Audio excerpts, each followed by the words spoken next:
The Riddle of the Third Mile by Colin Dexter. Read by Kevin Waitley. Monday the 7th of July. There had been the three Gilbert brothers, the twins, Alfred and Albert, and the younger boy John, who'd been killed one day in North Africa. And it was upon his dead brother that the thoughts of Albert Gilbert were concentrated as he sat alone in a North London pub. John, who'd always been more vulnerable than the formidable, inseparable and virtually indistinguishable pair known to their schoolmates as Alf and Bert. John, whom his elder brothers had always sought to protect. The same John, whom they'd not been able to protect that terrible day in 1942. It was in the early morning of the 2nd of November that Operation Supercharge had been launched to the west of El Alamein. The tanks must go through, had been the previous evening's orders, filtered down to the field officers and the NCOs of the Royal Wiltshires, into which regiment Alf and Bert had enlisted in October 1939. Both soon duly promoted to full corporals, and both shipped off to Cairo at the end of 1941. And it had been a happy day for the two of them when brother John had joined them in mid-1942, as each side built up reinforcements for the imminent showdown. On that morning of the 2nd of November, at 01:05 hours, Alf and Bert moved their tanks forward along the north side of Kidney Ridge, where they came under heavy fire from the German 88s and the Panzers dug in at Tel Akakir. The guns of the Wiltshire's tanks had spat and belched their shells into the enemy lines, and the battle raged furiously. But it was an uneven fight, for the advancing British tanks were open targets for the anti-tank weapons, and as they nosed forward, they were picked off piecemeal from the German emplacements. It was a hard and a bitter memory even now, but Gilbert allowed his thoughts full rein. About 50 yards ahead of him, one of the leading tanks had been burning. The commander's body sprawled across the hatch. The noise of battle was deafening as shrapnel soared and whistled and plunged, and dealt its death amidst the desert in that semi-dawn. Men shouted and ran and died. Some blessedly swiftly, in an instantaneous annihilation. Others lingeringly as they lay mortally wounded on the bloody sand. Yet others burned to death inside their tanks as the twisted metal of the hatches jammed, or shut-up limbs could find no final desperate leverage. Then it was the turn of the tank immediately to Gilbert's right, an officer leaping down, clutching a hand that spurted blood, and just managing to race clear before the tank exploded into blinding flame. Gilbert's turret gunner was shouting down to him. "Christ, see that, Bert? No wonder they christened these fucking things Tommy Cookers." "You just keep giving it to the bastards, Wilf," Gilbert had shouted back. But he received no reply, for Wilfred Barnes had spoken his last words. The next thing Gilbert saw was the face of Private Phillips as the latter wrestled with the driver's hatch and helped him out. "Run like hell, Corporal, the other two have had it." They had struggled only some 40 yards, before flinging themselves down as another shell kicked up the sand just ahead of them, spewing its steel fragments in a shower of jagged metal. And when Gilbert finally looked up, he found that Private Phillips too was dead. For several minutes after that Gilbert sat where he was, severely shocked. Then he heard the voice. "For Christ's sake, get out of here, Corporal!" It was the officer with the bleeding hand, a lieutenant in the Wiltshires, a man who was known as a stickler for discipline, and a bit pompous with it, but not an unpopular officer. "You all right, sir?" Gilbert asked. "Not too bad."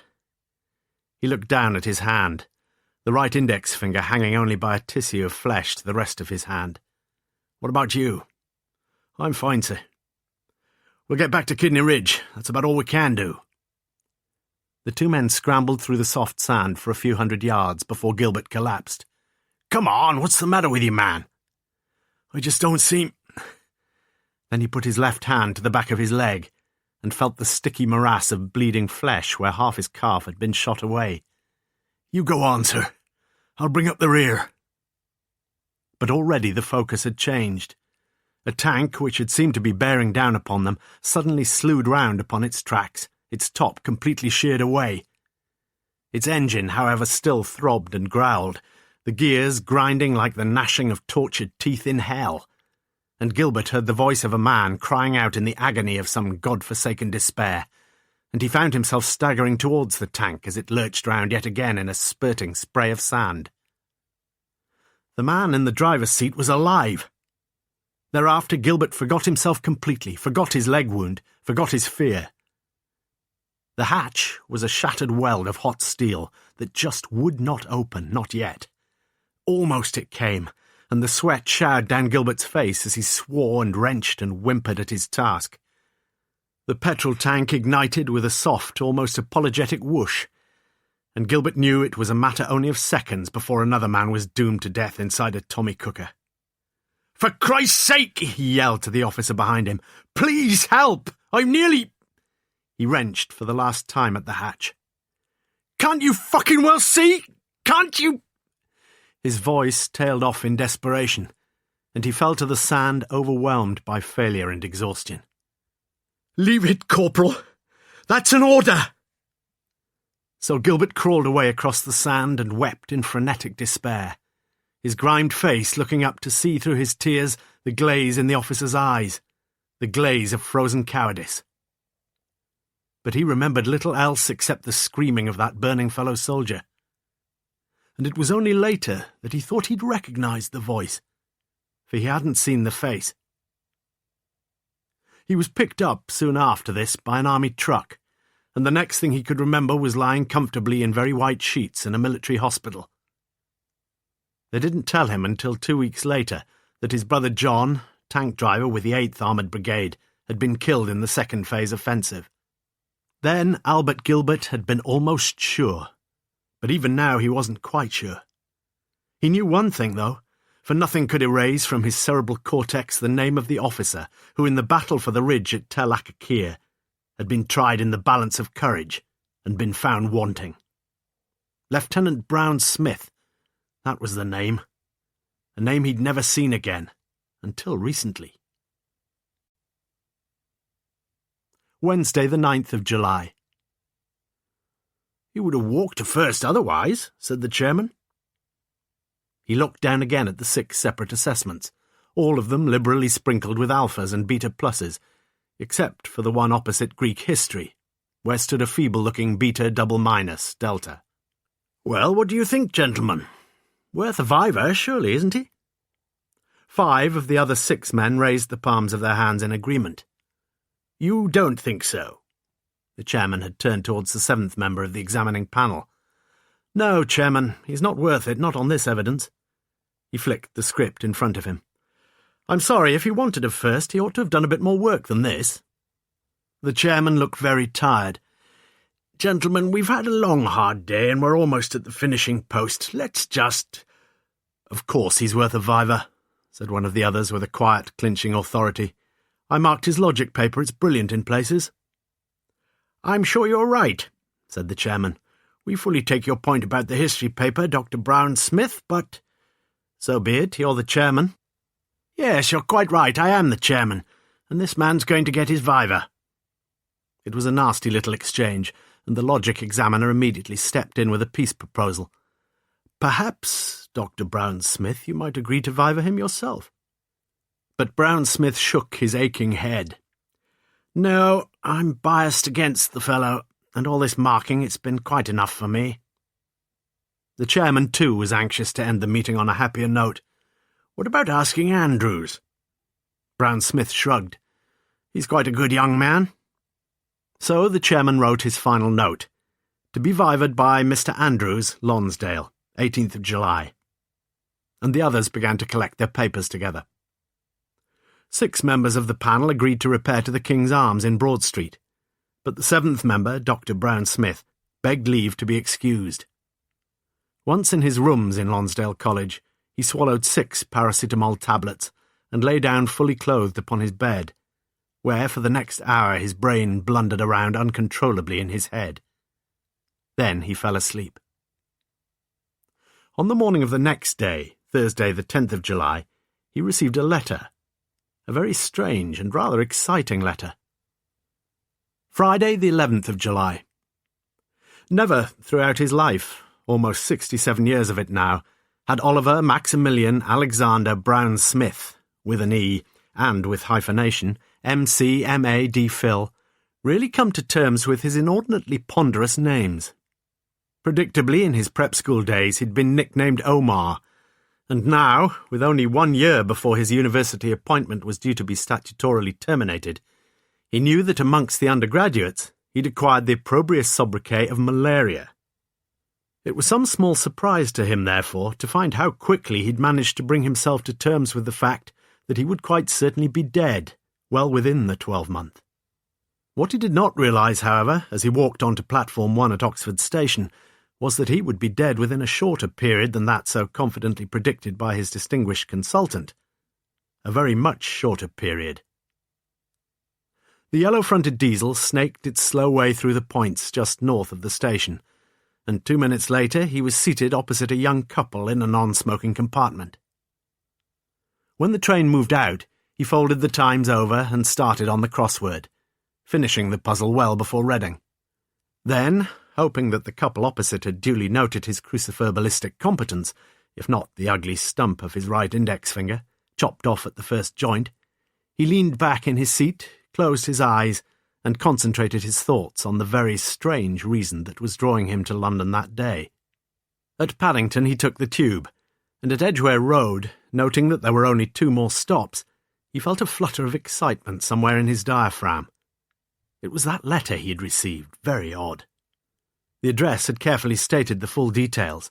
Room 4, Staircase T, 2nd Quad, Lonsdale College, Oxford. As if whoever had sent the letter was more than usually anxious for it not to go astray. In his mind's eye, Browne Smith saw himself climbing those few stairs once more, climbing them as he'd done for the past 30 years up to the first landing, where his own name, hand-printed in white Gothic lettering, still stood above the door. And immediately opposite him, Room 3, where George Westerby, the geography don, had lived for almost exactly the same time. Just 1 term longer than himself, in fact. Their mutual hatred was intense. The whole college knew that. Browne Smith emerged at 11:05 a.m. into the bright sunlight of Piccadilly Circus, crossed over into Shaftesbury Avenue, and immediately plunged into the maze of roads and alleyways that is known as Soho. It was in a narrow lane just off Brewer Street that he spotted it. The Flamenco Topless Bar. No membership fee, please walk straight down. Browne Smith took his fateful step across the entrance and slowly descended. The Flamenco Bar was a low-ceilinged affair, with the seats grouped in alcoves à deux, towards one of which a young girl escorted him. She handed him a drinks list. It seemed to Browne Smith, as he struggled to interpret the long bill of fare, that the best value on the exorbitant list was probably 2 separate half-glasses of lager. "Can I take your order?" She now stood in front of him, completely naked from the waist upwards. Her long pink skirt split widely to the top of her thigh. "The lager, I think, please." She made a note on the pad she held. "Would you like me to sit with you?" "Yes, I would." "You'd have to buy me a drink." "All right." She pointed to the very bottom of the card. Flamenco Revenge, a marriage of green-eyed chartreuse with aphrodisiac Cointreau. Price £16. "I'm sorry," said Browne Smith, "but I just can't afford—" "Well, I can't sit with you if you won't buy me a drink." "I just can't All right." She left his table, to return a few minutes later with his first small glass of lager, setting the meagre measure before him with studied indifference. Browne Smith swallowed a mouthful of his flat and tepid lager and took stock of the situation. He could see only one other customer, a man of indeterminate age, who sat at the bar reading a book. In contrast to his balding pate and the grey-white patches at his temples, the neatly trimmed and black-brown beard was quite devoid of grizzled hairs, and for a few seconds the fanciful notion occurred to Browne Smith that the man might be in disguise. Another man was admitted through the curtain, and was duly visited by the same white-breasted beauty who had brought his own lager. Browne Smith's glass was now empty, so he got up and walked over to the bar and sat himself down on a stool. "I've got another one paid for, I think." "Yeah, I'll bring it to you." "No, don't bother. You don't mind me sitting here, do you?" "You sit down where you were. You understand English?" All pretence at civility had vanished, and her voice sounded hard and mean. "All right," said Browne Smith quietly. He sat down at a table a few yards from the bar and watched the girl, and waited. "You still didn't hear what I said, did you?" The voice was now crudely menacing, but Browne Smith decided that a few more rounds of small arms fire could safely be expended. "I did hear you, I assure you, but look, if you want a bloody rub-off, there's a sauna right across the road, OK?" Browne Smith stood up and stepped slowly to the bar. "I'd like a pint of decent beer, if you have one." "If you don't want the lager—" Abruptly, Browne Smith crashed his glass on the counter and fixed the girl with his eyes. "Lager? That's not lager, that's horse piss!" The battle odds had changed dramatically, and the girl pointed a shaking, carmined finger towards the crimson curtain. "Get out!" "Oh, no, I've paid for my drinks." "You heard what the lady said." It was the man sitting reading his book by the bar, but Browne Smith, completely ignoring the man who had just spoken to him, continued to glare at the girl. "Never speak to me like that again." The hissed authority of these words reduced the girl to speechlessness, but the seated man had slowly closed his book, and now at last he eased himself off the bar stool. Browne Smith felt his left wrist grasp powerfully and found himself propelled towards a door marked private. For a few seconds after he had crossed the threshold of the office, Browne Smith experienced that dazzling zigzag pain again that seemed to saw its way across his brain, momentarily cutting him off from any recollection of himself and what he was doing. But then it stopped as suddenly as it had started, and he thought he was in control of things once more.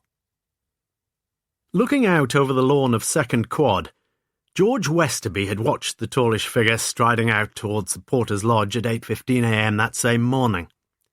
He gloried in the realization that he would be seeing very little more of his detested colleague, Browne Smith. For he himself, George Westerby, having recently celebrated his 68th birthday, was retiring at last. And soon his precious possessions would be transferred to the flat he'd purchased in London, for him to return to after his forthcoming holiday in the Aegean Isles.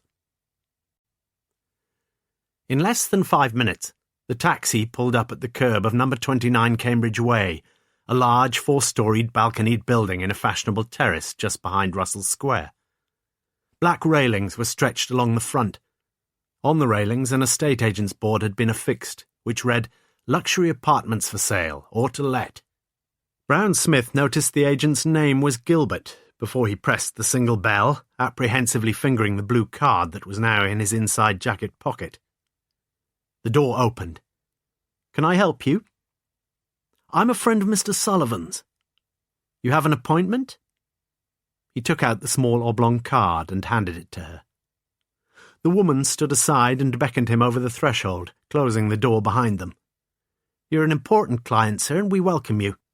She turned to him as she walked on ahead up the stairs, and Browne Smith noticed her inappropriately ugly teeth as she smiled. "All blue cards on the first floor, sir."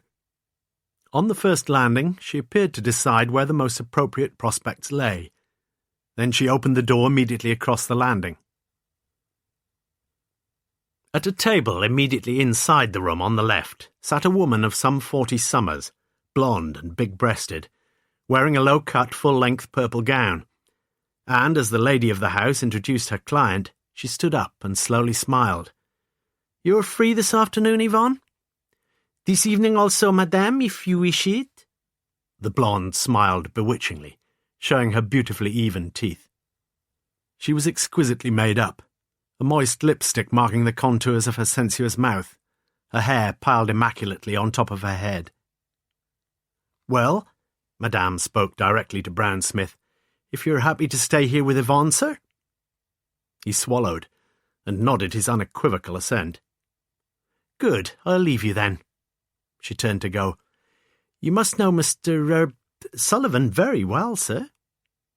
"I was just able to do him a little favour, that's all." Then Madame was gone, and the back of Browne Smith's throat felt parched as he fought to stem the flood of erotic imaginings that threatened to swamp him. The woman rose from her chair and walked round to him. She slid her right hand under his elbow and guided him over to a door at the far end of the room.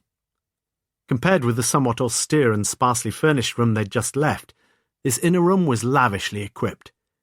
2 blood-red lamps affixed to the inner wall cast a subdued light around, and thick yellow curtains, drawn fully across the single window, cut out all but the narrowest chink of natural light. There was a long low settee, and behind that the widely welcoming bed, its coverlet already turned back.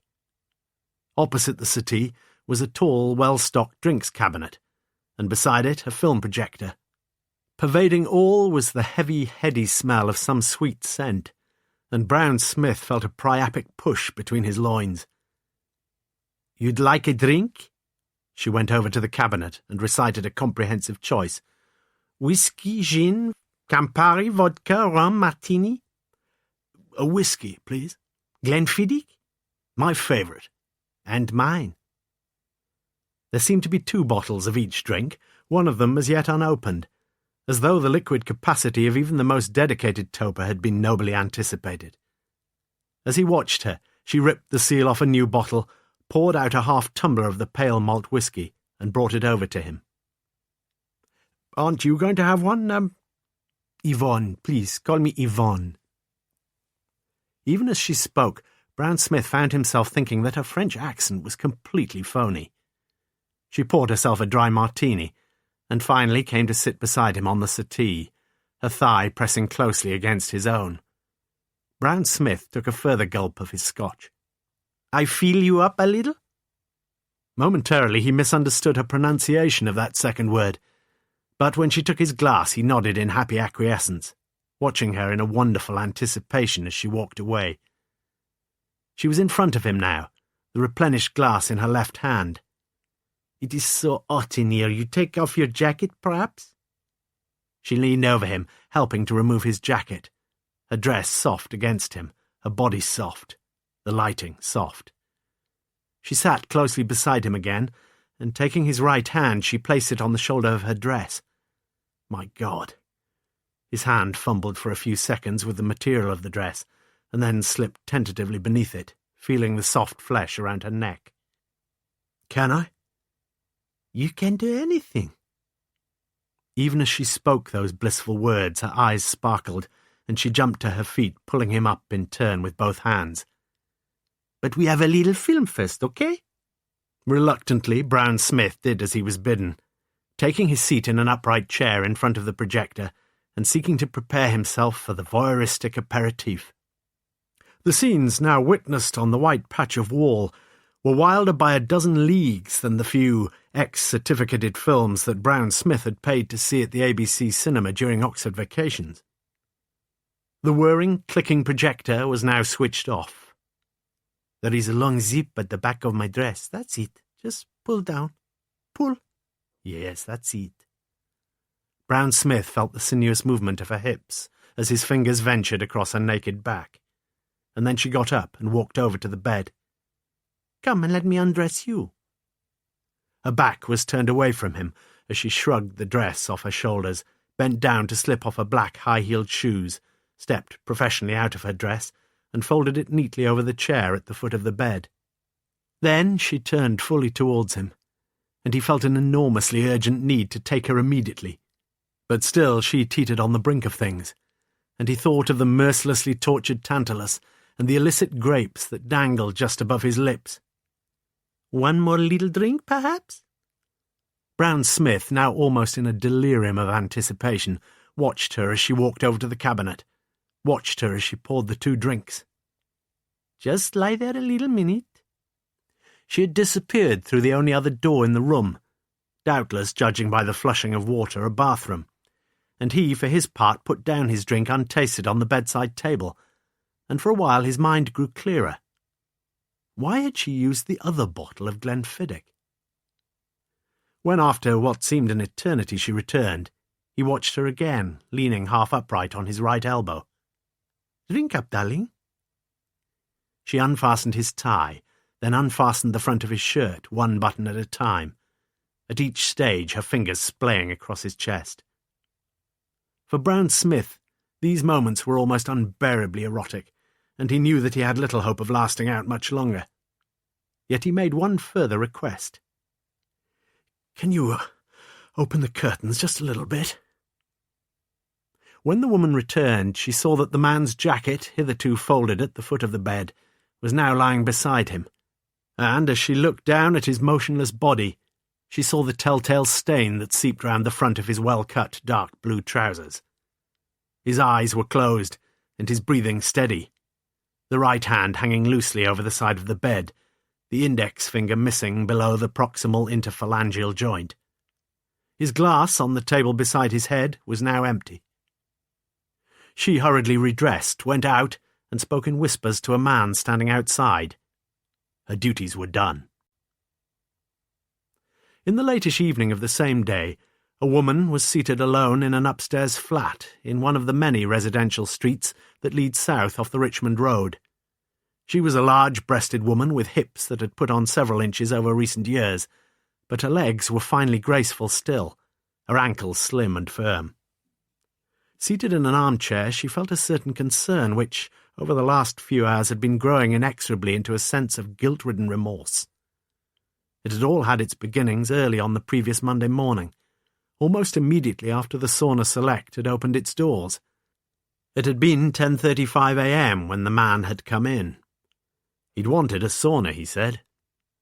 He had assessed the four of them with an almost embarrassing thoroughness, and he had chosen her, thereafter being escorted to one of the private massage parlours.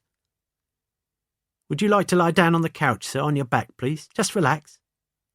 She insinuated her hands beneath the toweling and massaged his shoulders.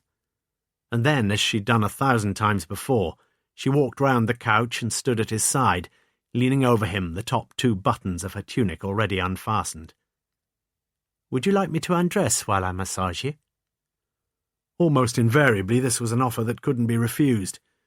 It was a surprise to the woman, therefore, when he sat up, swung his legs off the couch, and said, "No."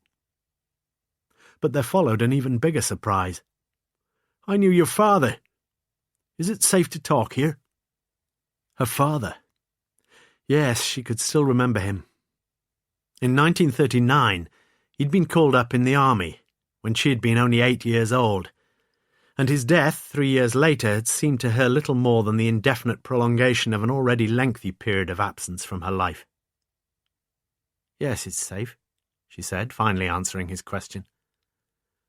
"I called at your house once, but that was a long time ago. It was the year after the war was over, and I'd known your father. We were in the same mob together. In fact, I was with him when he died." "What do you want?" she asked abruptly.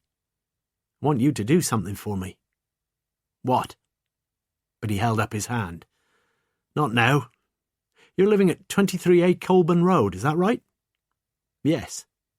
"I'd like to come and see you." He'd come the next evening, and when she'd expressed her willingness to do what he'd asked, a deal was done. And now, this very day, she had acted the role that he had asked of her, and the payment had been made. A lot of easy money for a little easy work, and yet perhaps she should have insisted on knowing more. They wouldn't surely have killed him. Wednesday, the 16th of July. Detective Chief Inspector Morse of the Thames Valley Constabulary was seated in his office at Kidlington, Oxon. Now, at the age of 52, he had decided that a few days of virtually total abstinence was urgently demanded by his stomach, lungs, and liver alike. He'd arrived at his office, therefore, having already thrown away a half-full packet of cigarettes. "Get thou behind me, Satan." And indeed, things had gone surprisingly well until about 11:30 a.m., when the Master of Lonsdale had rung through to HQ and invited Morse down to lunch with him. 12:30 in my rooms, all right? We can have a couple of snifters first." "I'd like that," Morse heard himself saying.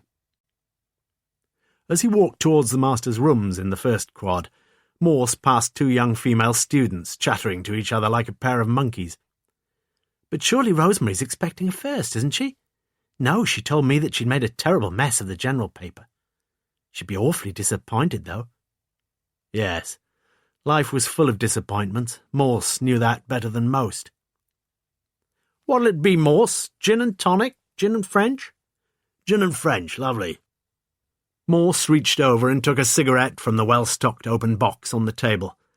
The Master beamed in avuncular fashion as he poured his mixtures with a practised hand. He had changed little in the 10 years or so that Morse had known him, A distinguished-looking man, tall, with luxuriant grey hair still framing the large head. A successful man, and a proud man. A head of a house. "You've got women here now, I see," said Morse. "Yes, old boy, we were almost the last to give in, but it's been a good thing on the whole. They sleep in. Some of them. Still, some of them always did, didn't they?" "I suppose so," said Morse, and his mind drifted back to those distant days just after the war when he had come up to Oxford with an exhibition in classics from one of the Midland grammar schools. "Couple of firsts this year, among the girls, I mean. One in Greats, one in Geography. In fact, the classics girl, Jane—" Suddenly the master stopped and leaned forward earnestly, awkwardly twiddling the large onyx dress ring on the little finger of his left hand. "Look, Morse, I shouldn't have said what I just said. The class lists won't be out for another week or 10 days. Morse waved his right hand across the space between them as though the indiscretion had already been expunged. "I didn't hear a word you said, Master. I know what you were going to tell me, though." "Oh?" "She's got the top first in the university, and she'll soon get a summons for a congratulatory viva, right?" The master nodded. "Super girl, bit of a honey, too, Morse. You'd have liked her." "Still would, I shouldn't wonder." The master's eyes were twinkling with merriment now. How he enjoyed Morse's company. "We shall probably offer her a junior fellowship here." "You mean you've already offered her one?" "I shouldn't have said anything about all this. I'm normally very discreet." "Must be the drink," said Morse, looking down into his empty glass. "Same again." Morse reached for another cigarette as the master refilled the glasses. "I suppose you could take a pick of all the undergrads. And the dons. You never married, did you, Master? Nor did you?" For some minutes the two of them sat silently sipping. Then Morse asked, "Has she got a mother?" "What, Jane Summers, you mean? I expect so. She's only, 22, 23? Why do you ask?" But Morse was hardly listening. His eyes seemed on the point of shedding a gin-soaked tear as he thought again of his own sad days at Oxford. "Are you listening?" "Pardon?" said Morse. "Will you keep a gentle eye on things for me, then? You see, I'm probably off myself this weekend for a few days." "Keep an eye on what?" "Well, it's just so unlike Browne Smith, that's all. No arrangements, none. Just this note left at the lodge." "You've got the note?" The master handed over a folded sheet. "Please keep any mail for me here. I shall be away for several days. A sudden irresistible offer. Tell my scout to look after my effects, i.e. to put the laundry through and cancel all meals until further notice. B.S." Morse felt a tingle in his veins as he read through the brief typewritten message. "I just don't think he wrote that," said the master. "When did the lodge get this?" "Monday morning, 2 days ago." "And when was he last seen here?" "Last Friday. He left college at about 8:15 to catch the London train." "Did this note come through the post?" "No, the porter says it was just left there." "Why are you so sure he didn't write it?" "He just couldn't have written it. Look, Morse, I've known him for 20-odd years. He always used to draft the minutes of the college meetings, and even a comma out of place in the final version would bring down the wrath of gods on the college secretary. Anyway, it's time we went down for lunch." Morse looked at the letter again. "I think you may be right." "Why are you so sure?" "Well," said Morse, as the master locked the door behind him, "Browne Smith would have died sooner than misspelt irresistible. He was a literary pedant for a good many years before you met him. He was one of my mod's tutors, and even then he'd bark away at the most trivial sort of spelling mistakes as if it were the sin against the Holy Ghost." The two old friends walked down the stairs. During the following week, Morse had rung Lonsdale early on the Monday morning, but everyone had either gone on holiday or was about to be gone. The thought suddenly occurred to Morse that this would be a marvellous time to murder a few of the doddery old bachelor dons. No wives to worry about their whereabouts, no landladies to whine about the unpaid rents. It was on Wednesday, the 23rd of July, that Morse himself, in mid-afternoon, received the news, recognising Sergeant Lewis's voice immediately. "We've got a body, sir.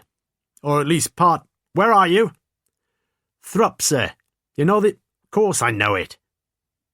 Were fished out of the canal. I don't think this one drowned himself, sir," said Lewis quietly. So Morse got the Jaguar out of the yard and drove the few miles out to Thrupp. Chief Inspector Morse turned right at the boat inn, then left along the narrow road stretching between the canal and a row of small terraced cottages, which comprised the tiny hamlet of Thrupp. It is strange to relate, for a man in his profession, that in addition to incurable acrophobia, arachnophobia and myophobia, Morse also suffered from necrophobia. And had he known what awaited him now, it is doubtful whether he would have dared to view the horridly disfigured corpse at all. "Nasty business, sir," a grim-faced Lewis greeted him. "Know who it is?" "Not much chance. You can always tell who they are. It doesn't matter how long they've been in the water.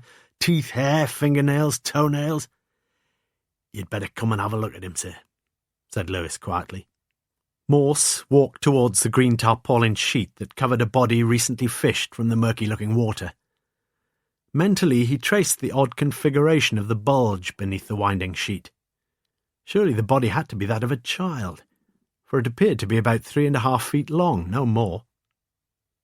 Morse pulled back the tarpaulin, and after only a few seconds replaced it. He managed only 2 hoarsely spoken words. "My God." He was still standing there speechless and shaken, when a big, battered old Ford braked sharply beside the ambulance, from it emerging a mournful, humpbacked man. Morse pointed vaguely behind him towards the sheet, and the police surgeon immediately knelt to his calling. "Very interesting." Slowly and carefully the surgeon examined the body, methodically entering notes into a black pocket-book.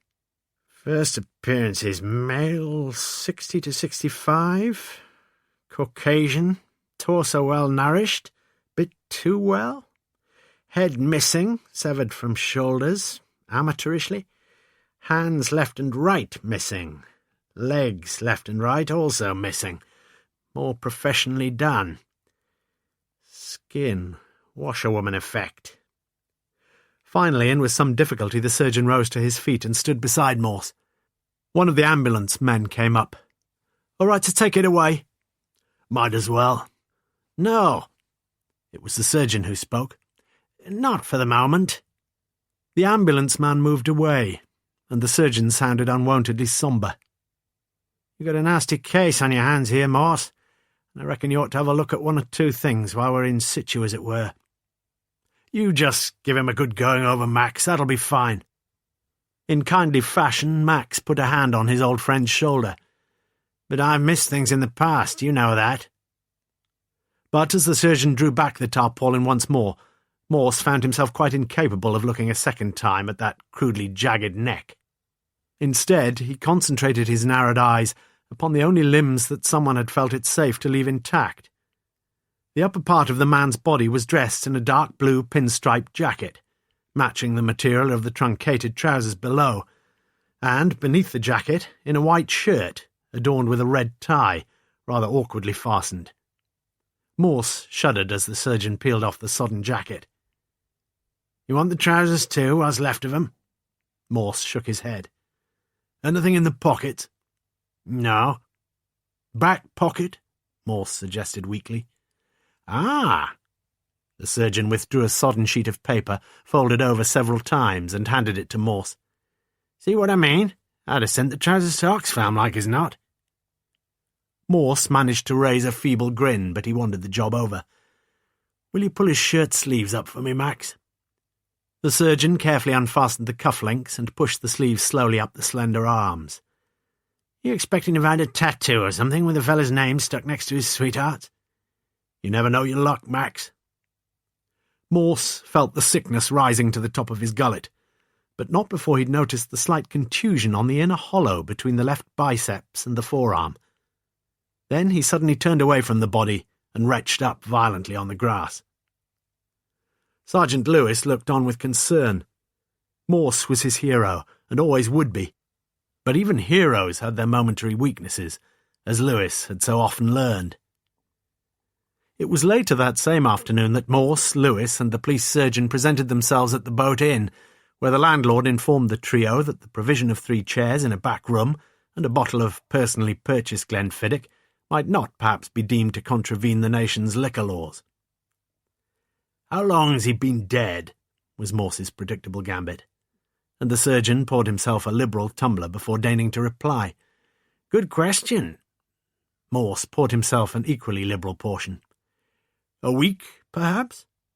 The surgeon merely shrugged his shoulders. "Could be longer, you mean?" "Or shorter?" "Oh, Christ, come off it, Max." Morse banged the bottle down on the table, and Lewis wondered if he himself might be offered a dram. He would have refused, of course, but the gesture would have been gratifying. Week beginning Wednesday the 16th of July. On leaving Lonsdale, Morse had promised the master to keep an eye on things, should any aspect of Browne Smith's sudden departure take on a slightly more sinister connotation. Morse's mood was mellowly maudlin, and as he sat in his office in Kidlington, his freely winged imagination glided easily back to the fateful days of his time at Oxford. For Morse, his first 2 years at St. John's College were the happiest and most purposeful of his life. He'd worked hard at his texts, attended lectures regularly, and it had been no surprise to his tutors when such an intelligent young man had duly gained a first in classical moderations. With 2 years ahead of him in which to study for greats, the future seemed to loom as sure as the sun-bright day that would follow the rosy-fingered dawn. But in the middle of his 3rd year, he had met the girl who matched the joy of all his wildest dreams. Her application to take a D.Phil at Oxford had been accepted by St. Hilda's. Her digs were at 22 St. John Street, next door to Morse, who'd moved into St. John Street number 24. They first met one night in late February during the interval of a production of Dr. Faustus at the New Theatre. Morse had finally managed to order a pint of beer at the crowded bar when he felt a lightly laid hand upon his shoulder, and turned round to find a pale face, the blonde hair high upswept, the hazel eyes looking into his. "You wouldn't mind, would you, ordering a drink for me as well?" "Pleasure." 2 gins and tonics, please." She pushed a £1 note into his hand. She was seated in a far corner of the bar next to a dark-haired, dowdy-looking young woman, and Morse carefully placed the drinks on the table. "You enjoying the play?" It was the blonde who had spoken. "Yes, are you?" "Oh, yes, I'm a great Marlowe fan. So's Sheila here. I'm sorry, perhaps you don't know each other." "I don't know you either," said Morse.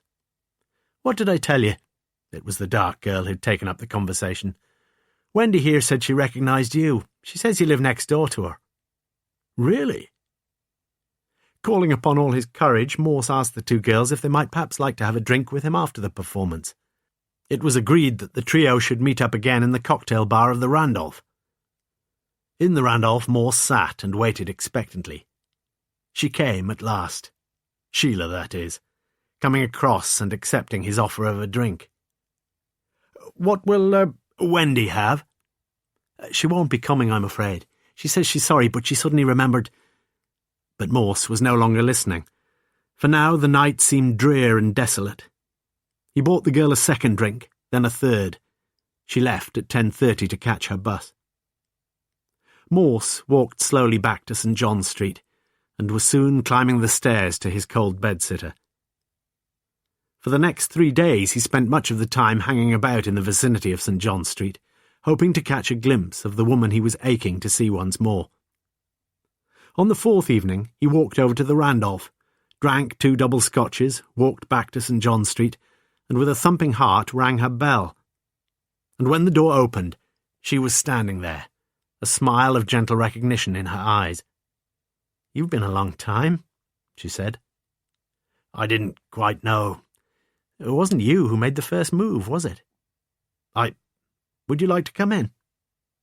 Impetuously, even that first night, Morse told her that he loved her, and she, for her part, told him how very glad she was that they'd met. After that, their days and weeks and months were spent in long idyllic happiness. But during those halcyon days, both were neglecting the academic work that was expected of them. At the end of the Trinity term, Morse was gently reminded by his tutor that he might be in danger of failing to satisfy the examiners the following year, unless he decided to mount a forceful assault upon the works of Plato during the coming vacation. After a similar interview with her own supervisor, Wendy announced that her doctorate was terminated. A grant was withheld, and worse was to follow. Wendy received a telegram informing her that her widowed mother had suffered a stroke and that help was urgently required, so she'd gone home and stayed there. Twice Morse had made the journey to the West Country to see her, but he was very short of money now, and slowly he was learning to assimilate the truth that her mother was a more important figure in Wendy's life than he was. Then, 3 weeks before Great, he'd received his last letter from her. She had a duty to stay with her mother. She had loved him desperately, but now they had come to the end. She implored him not to reply to her letter. She urged him to do himself some semblance of justice in his imminent examination. In his despair, Morse did nothing. Absolutely nothing. 2 months later he learned that he'd failed Great, and although the news was no surprise, he departed from Oxford a withdrawn and silent young man, bitterly belittled, yet not completely broken in spirit. It had been his sadly disappointed old father who suggested that his only son might find a niche somewhere in the police force. Of Wendy Spencer he'd never heard another word, nor had Morse ever met any of his Great's examiners since he'd first come down from Oxford. Yet even now he could remember with dramatic clarity the 6 names that were subscribed to the class list on that bleak day some 30 years ago. Wells, chairman; Styler, Stockton, Sherwin-White, Austin, Browne, Smith. Listen, Morse, if you find a body immersed in fresh water, you've got the hell of a job finding out what happened. The poor fellow was likely to have been clinically dead when somebody chopped him up and chucked him in the canal. Morse turned to Lewis. How did we find him? We had a call from a chap who was fishing there, sir. Did you get his name? Morse's question was sharp. I wasn't there myself, sir. I got the message from Constable Dixon. He took down the name and address, of course. Not quite, sir, gulped Lewis. He got the name all right, but the fellow rang off before giving his address. What was his name, by the way? Rowbottom, Simon Rowbottom. Christ, that's an unlikely-sounding name. But Dixon got it down all right, sir. Simon, with a name like Rowbottom? Now, George Rowbottom, that's fine. That squares with your actual proletarian parentage. Or Simon Carruthers or something. That's what you'd expect from some aristocrat from Saffron Walden. But Simon Rowbottom? Come off it, Lewis. The fellow who rang was making it up as he went along. The surgeon, who had remained sipping placidly during this oddly intemperate exchange, now decided it was time to rescue the hapless Lewis. You do talk a load of nonsense, Morse. I've never known your first name. For all I know, it's Eric or Ernie or something. But so bloody what? Morse, who had ever sought to surround his Christian name in the decent mists of anonymity, made no reply. He grunted with frustration. How long has he been in the water? I just told you I haven't... Can't you try a feeble bloody guess? Not all that long, in the water, that is. Time of death. So many variables, you see, but if someone actually saw this fellow being chucked in, well, we'd have a much better idea of things. Morse nodded slowly and turned his eyes to Lewis, and Lewis, in turn, nodded his own understanding. There's only a dozen or so houses along the towpath. He prepared to go. Before leaving, however, he asked one question of the surgeon. Have you got the slightest idea, sir, when the body might have been put in the canal? 2-3 days ago, Sergeant. How the hell do you know that? Growled Morse after Lewis had gone. I don't, really. But he's a polite fellow, your Lewis, isn't he? The skin's gone past the washerwoman effect, and that suggests about 2.5 days. He looked across and saw the Chief Inspector looking less than happily into his glass. I can understand somebody chopping his head off, Max, even his hands. But why in the name of Sweeney Todd should anyone want to slice his legs? Same thing, identification. What, you mean there's something below his knees? Couple of wooden legs or something? Artificial prostheses, that's what they call them now. The surgeon happily poured himself another drink. Good cut of cloth, that suit. Sort of chap who had a good salary, decent pension. You know what, Morse? I reckon he was probably a bank manager. Or an Oxford don, added Morse quietly. Superintendent Strange, to whom Morse had reported the murder on his return to HQ, knew his chief inspector only too well. "You'll want Lewis, of course?" "Thank you, sir. Couple of frogmen, too." "How many extra men?" "Well, none, not for the minute, anyway." "Why's that?" "I wouldn't quite know what to ask them to do, sir," had been Morse's simple and honest explanation. And indeed, as he looked at his wristwatch, 7:30 p.m, blast, missed the Archers, he was not at all sure what to ask himself either. On his desk lay the soddenly promising letter found on the corpse, but his immediate preoccupation was a throbbing toothache which had been getting worse all day. As he sat there, he was conscious that there was a deeper reason for his refusal of the superintendent's offer of extra personnel. By temperament, he was a loner. There were a few exceptions, of course, and Lewis was one of them. Exactly why he enjoyed Lewis's company so much, Morse had never really stopped to analyse, but perhaps it was because Lewis was so totally unlike himself. Lewis was placid, good-natured, methodical, honest, unassuming, faithful, and a bit stolid too. Morse took the letter, pressed it very carefully between the sheets of blotting paper, and then removed it.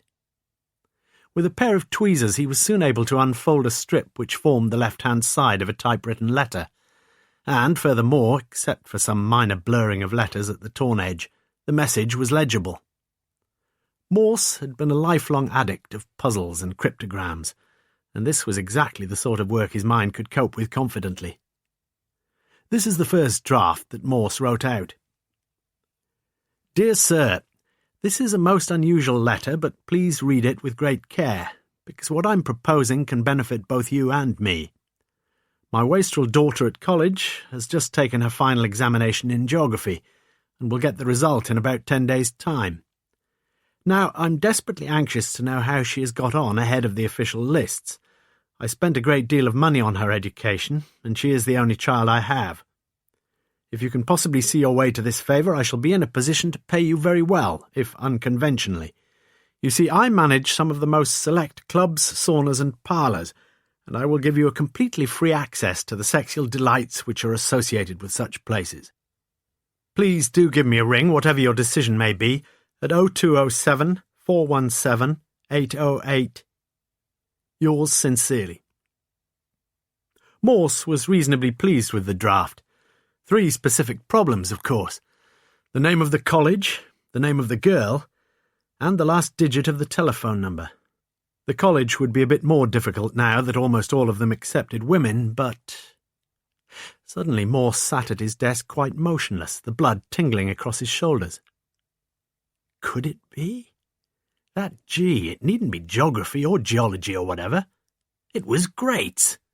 And that J, that wasn't Judith or Jezebel, it was Jane, the girl the master had indiscreetly mentioned to him. And that would solve the college automatically. It was Lonsdale. Phew, the telephone number wouldn't be much of a problem either, since Lewis could soon sort that out. If it was a 4-digit group, that would mean only 10 possibilities. But the tooth was jabbing its pain along his jaw once more, and he made his way home, where he took 6 aspirins, washed them down well with whiskey, and went to bed. Thursday, the 24th of July. I reckon that's the little fella that's been causing you grief. The dentist tapped one of the lower left molars with a blunt instrument, and the recumbent Morse was almost levitated in agony.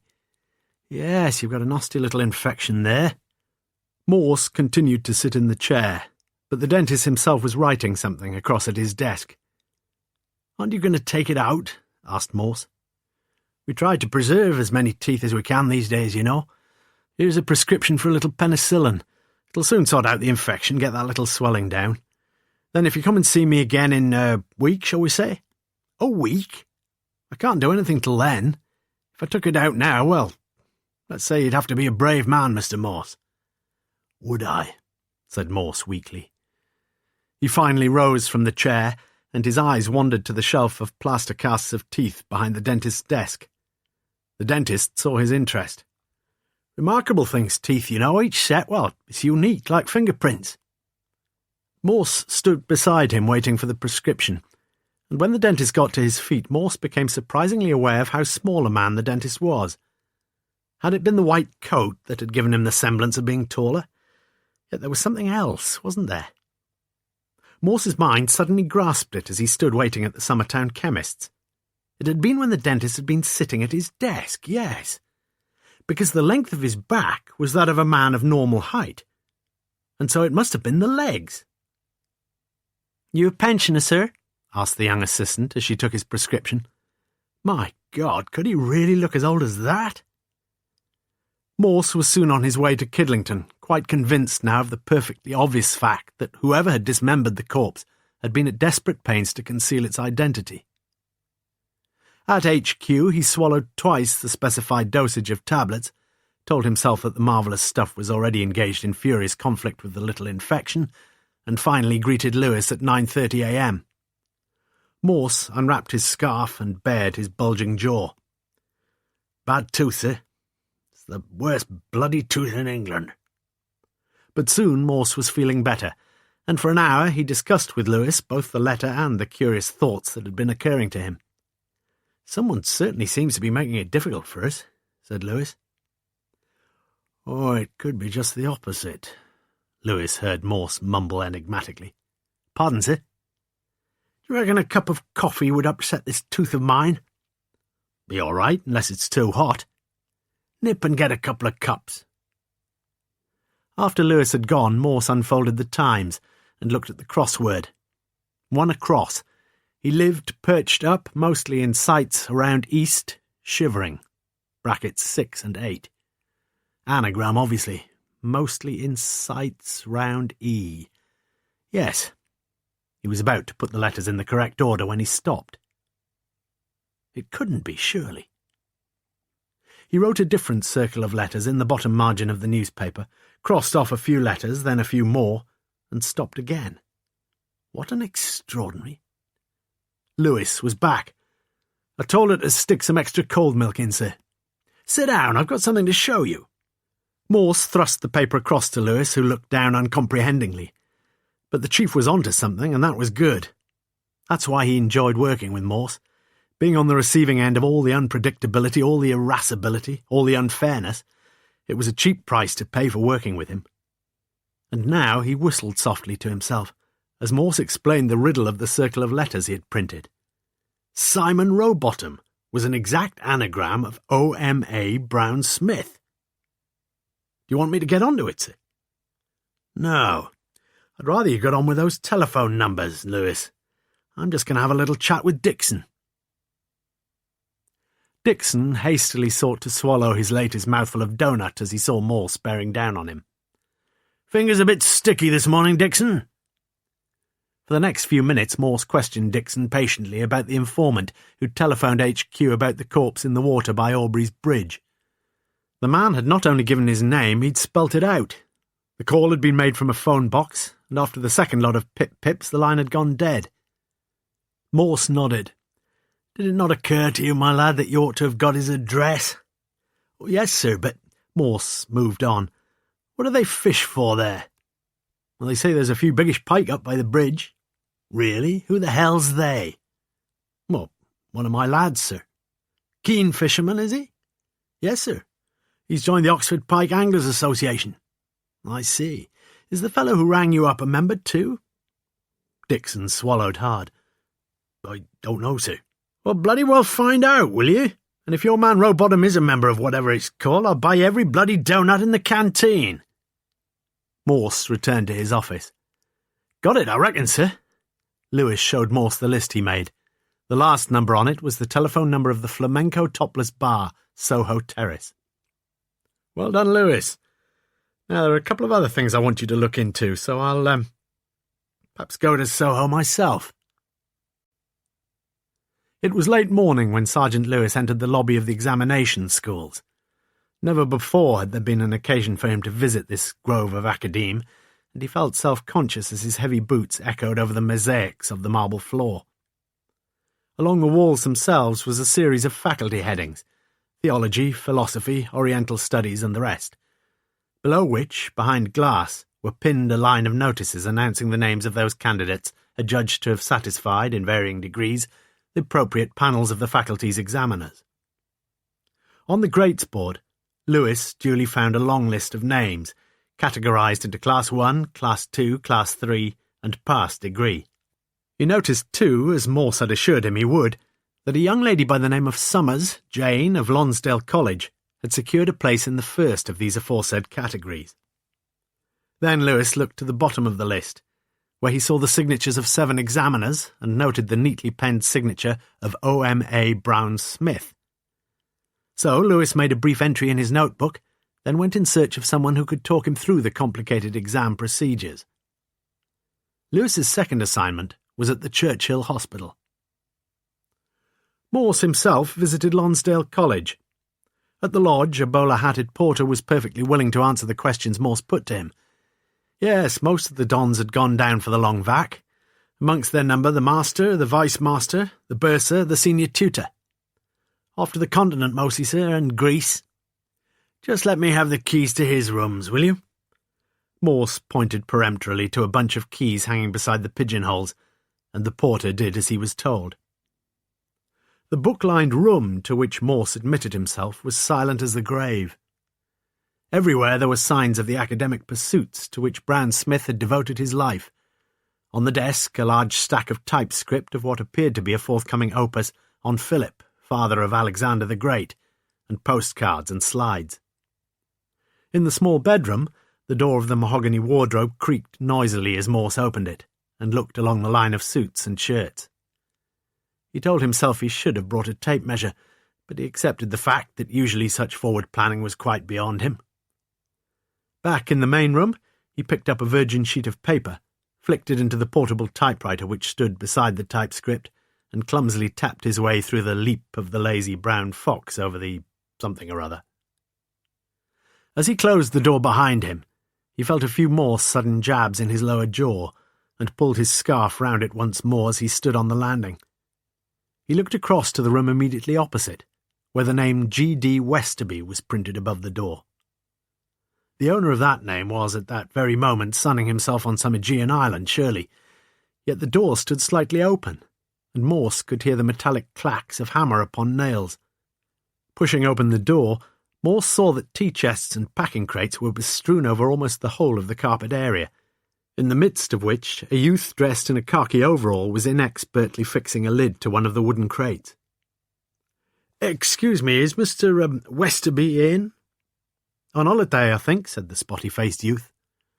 "I'm one of his colleagues." This explanation appeared unworthy of further comment, for the youth merely nodded.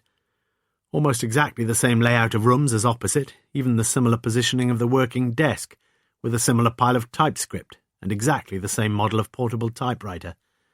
And Morse knew in a flash what he was about to do, although he had almost no idea of why he did it. "I'll just leave a note for him, lad, if you'll let me through." From his pocket he took out the sheet he'd just typed, and put the lazy brown fox through his faltering paces once more. "Your firm's moving the old boy, I see." "Yeah." Morse peered into a crate, and saw one object in particular that lay snugly in the middle, swathed in past editions of the Times. It was almost the shape and size, yes, almost the size of a head. Morse knelt down beside this crate, and with a shaking hand touched the packaged article, where his probing fingers soon felt the configurations of a human nose and a human mouth. "What's this?" he managed to ask. The youth looked across at him. "Mr. Gilbert told me to be very careful about that." "Who's Mr. Gilbert?" "I'm Mr. Gilbert." Morse almost panicked as he turned to the door and saw a man of about 60, perhaps, with a pair of gold-rimmed half-glasses and a pair of no-nonsense eyes behind them. And like Morse, he wore a scarf that draped his lower jaw. "Hello, Mr. Gilbert. I'm one of Westerby's colleagues here. He asked me to look in to see that the stuff was being stowed away carefully." "I've no fear, sir. We're looking after everything beautifully." Almost involuntarily, Morse's eyes were drawn down once again to the head in the unlidded crate, and Gilbert's eyes were following. "Don't worry about him, sir. Took us a good 10 minutes to put him to bed. You want me to—" Morse nodded. If it had taken 10 minutes to put this particular valuable finally to rest, it took less than 10 seconds to resurrect it. And it was a head. A marble head of Gerardus Mercator, the Flemish geographer, a head chopped off at the neck, like the head of the man who'd been dragged from the canal out at Thrupp. Morse now hastened to take his leave, but before doing so he sought briefly to mitigate the awkward little episode. He addressed himself to Gilbert. "You're a fellow sufferer, I see." "Ah, scarf, yeah, abscess. What about you, sir?" So Morse told him, and the two men chatted amiably enough for a couple of minutes. Then Morse departed. From the window, Gilbert watched Morse as he walked towards the lodge. "You don't know who he is, do you?" he asked the boy. "No, said he was a friend of this fella here. We can't be too careful in this job, Charlie. He just sort of looked around, you say?"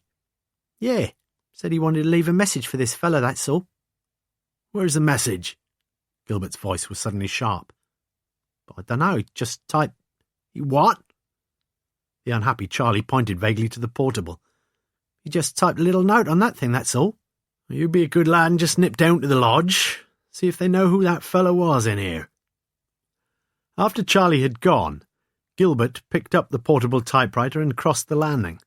Very swiftly he entered the room and exchanged the typewriter he carried for the one on Dr. Browne Smith's desk. Gilbert was kneeling by one of the crates, carefully repacking the head of Gerardus Mercator, when a rather worried-looking Charlie returned. It was the police. "Really?" Gilbert kept his eyes on his work. "Somebody must have seen you here and thought the college had a burglar or something. You see, lad, there aren't many people in the colleges this time of year." Charlie nodded, and was soon attaching an address label to the recently lidded crate. G.D. Westerby, Esquire, Flat 6, 29 Cambridge Way, London, WC1. After a late pub lunch, Morse returned to his office exceedingly satisfied with his morning's work, since fresh ideas were breeding in profusion now. The phone rang. It was the police surgeon. "Look, I'll cut out the technicalities. You can read 'em in my report. Adult male, Caucasian, 60-ish or slightly more, well-nourished. Pretty healthy, except for the lungs, but no tumour. By the way, you still smoking, Morse? Get on with it. Dead before immersion. You do surprise me. And probably curled up a bit after death." "Well, he was carried there, you mean?" "I said probably." "But in the boot of a car?" "How the hell do I know?" "Anything else?" "Dismembered after death, pretty certain of that." "Brilliant," mumbled Morse. "And that's almost it, old man." "But aren't you going to tell me how he died?" "Tricky question, that. No obvious wounds. Somebody could have clobbered him about the head, but we haven't got a head, remember?" "Not poisoned?" asked Morse. "Don't think so. It's never all that easy to tell when you've got your giblets soaked in water." "Well, didn't you bother to have a look at his guts?" "Ah, yes, drop of scotch there, Morse. But after all, there's a drop of scotch in most. And some kippers for breakfast." "Nothing else?" "Well, as I said, that's almost the lot." With huge self-gratification, Morse now prepared to launch his exocet. "Well, thanks very much, Max. But if I may say so, I reckon somebody at your end deserves a hefty kick up the arse. I don't pretend to be a pathologist myself, but what about that bloody arm?" Yes, I noticed you looking down at that arm. You just happened to be right in what you thought. Not for the right reasons, though, Morse. That contusion on his left arm, it was nothing to do with giving blood. He must have received a knock somewhere. But you were right. He was a blood donor. I examined his arms very carefully, and I reckon he'd probably had the needle about 20 to 25 times in his left arm, about 12 to 15 in his right. For a few seconds, Morse was silent. "Send me the full report over, please, Max." "It won't help much." "I'll decide that, thank you very much." A few minutes later, after slamming down the phone, Morse rang Lonsdale and asked for the college secretary. "Can I help you?" She had a nice voice, but for once it didn't register with Morse. "Yes, I want to know whether the college had kippers for breakfast on Friday the 11th of July. "I don't know. I could try to find out, I suppose." "Well, find out," snapped Morse. "Can I ring you back, sir?" Morse was crudely adamant. "No, do it now." Morse heard a whispered conversation at the other end of the line, and a firm male voice took over. "Andrew's here. Perhaps I could help you, Inspector." He professed himself only too glad to call in at Police HQ later that same afternoon. Lewis, who had come in during this latter call, realised immediately that someone had seriously upset the chief. But Morse listened attentively as Lewis recounted what he'd learned at the examination schools. "So, you see, sir," he concluded, "no one, not even the chairman, could be absolutely certain of all the results until just before the final list goes up." It was when Lewis reported on his second visit that Morse exploded. "You couldn't have looked carefully enough, Lewis. Didn't it occur to you that they'd probably put him under Smith or something?" Lewis replied, "I looked under Browne and Smith, and I looked through all the rest of the B's and the S's just in case his card was out of order. But unless they've lost his records, Dr. Browne Smith isn't a blood donor at all." "Oh." For some time Morse just sat there, and then he smiled. "Why didn't you try under the W's?" "Pardon?" "Forget it." Morse handed over to Lewis the sheet of paper on which he'd typed his 2 sentences. "See that second one, Lewis?" Lewis nodded. "Well, that's the same typewriter as the one used for the letter we found on the body." "You sure you're not mistaken, sir?" "Lewis! And there's something else." He pushed across the desk the note that the Master of Lonsdale had given him earlier. "That was done on the same typewriter too." Phew. "So your next job, you're quite certain, are you, sir, which typewriter it was?" "Oh, yes, Lewis, it was Westerby's." He looked across at Lewis with the satisfaction of a man leaning over the parapet of infallibility. So it was that Lewis was forthwith dispatched to impound the 2 typewriters, whilst Morse took 2 more penicillin tablets, and waited for the arrival of Mr. Andrews, ancient history tutor of Lonsdale. Andrews turned out to be about Morse's age, a slim, bespectacled, shrewd-looking man. For the time being he was the senior resident fellow at Lonsdale, in which capacity he was far from happy about the way the college secretary had been telephonically assaulted. But yes, on Friday the 11th of July the college had breakfasted on kippers. Morse was soon telling him about the master's mild anxiety over Browne Smith. "Let me come clean, Inspector. Before he left, the master told me he was worried about Browne Smith. If he's got any sense, he's still worried. But we had a note from him, which he didn't write." "Well, can you prove that?" Andrews asked. "Browne Smith's dead, I'm afraid, sir." For a few moments Andrews sat silently, his eyes betraying no sense of shock or surprise. "Was he a blood donor?"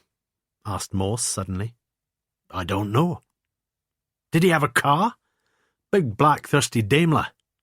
"And where's that now?" "I've no idea." "What was his favourite tipple in the common room?" "He liked a drop of Scotch, as most of us do, but he wasn't a big drinker. He was an Aristotelian, Inspector. With him it was always the halfway house between the too much and the too little." "He was a bore, you mean?" "I mean nothing of the sort. It's just that he couldn't abide woolly-mindedness, shoddiness, carelessness. He wouldn't have made too many mistakes in English grammar. Over his dead body." "Which is precisely where we stand, sir," said Morse sombrely. "You really are quite sure of that?" "His body was fished out of the canal up at Thrupp yesterday," Morse replied flatly. Morse was conscious of the steady scholarly eyes upon him as Andrews spoke. "But I only read about that in the Oxford Mail this lunchtime. It said the body couldn't be identified." "Really?" Morse appeared genuinely surprised. "Surely you don't believe everything you read in the newspapers, sir?" "No, but I believe most of it," replied Andrews simply, and Morse abruptly switched his questioning. "Dr. Browne Smith, sir, was he a fit man, considering his age, I mean?" For the first time Andrews appeared less than completely at ease. "You know something about that?" "Well, not officially, but—" "Look, Inspector, the only reason the master mentioned anything to me is because I shall be taking over his duties in the college." "After he retires?" "Oh, before, I'm afraid. You knew, didn't you, that he'd only a few months to live?" Morse nodded quite convincingly. "Tragic thing, Inspector. Cancer of the brain." Morse shook his head. "Are you likely yourself to be much better off? Financially, I mean, with Dr. Browne Smith out of the way?" "What the hell's that supposed to mean?" "It means we're dealing with a murder, that's all," said Morse, looking across the table with guileless eyes. And that's what they pay me for, sir, trying to find out who murdered people. Well, if you must know, I shall be a few thousand a year better off. You're gradually shinning up the tree, sir. Not so gradually, either. But the master's still got about 10 years to go, objected Morse. 8, actually. Head of house, said Morse slowly. Great honour, isn't it? For me, it's always seemed the greatest honour. Do most of the dons share your view? Most of them, if they're honest. Did Browne Smith? Oh, quite certainly, yes. So he was a disappointed man. Life's full of disappointments, Inspector. Morse nodded. Had Browne Smith any physical abnormalities you can remember? Don't think so, except for his finger, of course. Lost most of his right index finger, accident in the war. Morse nodded, again quite convincingly. God, he'd forgotten all about that. Morse stood up, expressed his thanks, and showed the Lonsdale Don to the door. There is just one thing, said Andrews. Browne Smith was never down to college breakfast in my time in Lonsdale, and that's 15 years now. Well, that's very interesting, sir, said Morse in a light tone that masked a heavy blow. Please, if you will, convey my apologies to the college secretary. As soon as Andrews had gone, Morse reached for the phone to put his query to the curator of the Medical Science Library at the Bodleian, and a few minutes later he was listening carefully to the answer. It's a definitive work, Inspector. Dr. J.P.F. Cool on carcinoma in the brain. Many brain tumours are local in their malignancy. It's possible, then, that a brain tumour might not spread to somewhere else in the body? That's what this fellow says. Good. Would one of these brain tumours perhaps result in some sort of irrationality? You know, doing things quite out of character? Well, judging from the case histories, the answer's a pretty definite yes. Very strange things, some of them did. You've been wonderfully helpful. The beer's on me next time we're together in the King's Arms. When Lewis came in half an hour later, he found Morse staring down fixedly at his blotting pad. Yet Lewis shattered the piece enthusiastically. It was Browne Smith's typewriter, sir. Portable job, like you said. Morse looked up slowly. It was Westerby's typewriter. I thought I told you that. No, sir, it was Browne Smith's. Believe me, you can't get two identical typewriters. I told you it was Westerby's, repeated Morse calmly. Lewis felt the anger rising within him. You told me to find the typewriter.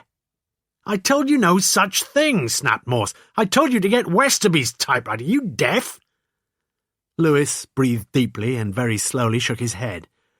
Well, did you get Westerby's typewriter? It wasn't there, growled Lewis. The removals people must have taken it, and don't blame me for that. Lewis, beamed Morse, I remember perfectly well that the first sentence I typed out was done on Browne Smith's typewriter and the second on Westerby's. Since it was the second, as we know, that matched the letter we found in the dead man's pocket, it was on Westerby's typewriter that someone wrote our letter, agreed? And now you come and tell me it was typed on Browne Smith's. Well, you see what it means, don't you? Over the years, Lewis had become skilled in situations such as this, knowing that Morse was far more anxious to parade his own cleverness than to elicit any halting answer from him. Of course you do. Someone changed those typewriters. And that, Lewis, throws a completely new perspective on the whole case. Morse seemed excited. Tell me how you see this case, Lewis. Well, I reckon Browne Smith gets a letter from somebody who's terribly anxious to know how someone's got on in this examination. And he says, just tell me that little bit early and I'll see you get a little reward. And then? Well, Browne Smith's a bachelor. He's quite tempted with the proposition put to him and goes along with it. I wish you wouldn't start off every sentence with well. You don't sound very convinced, sir. Well, going to all that trouble just to get a girl's results a week or so early.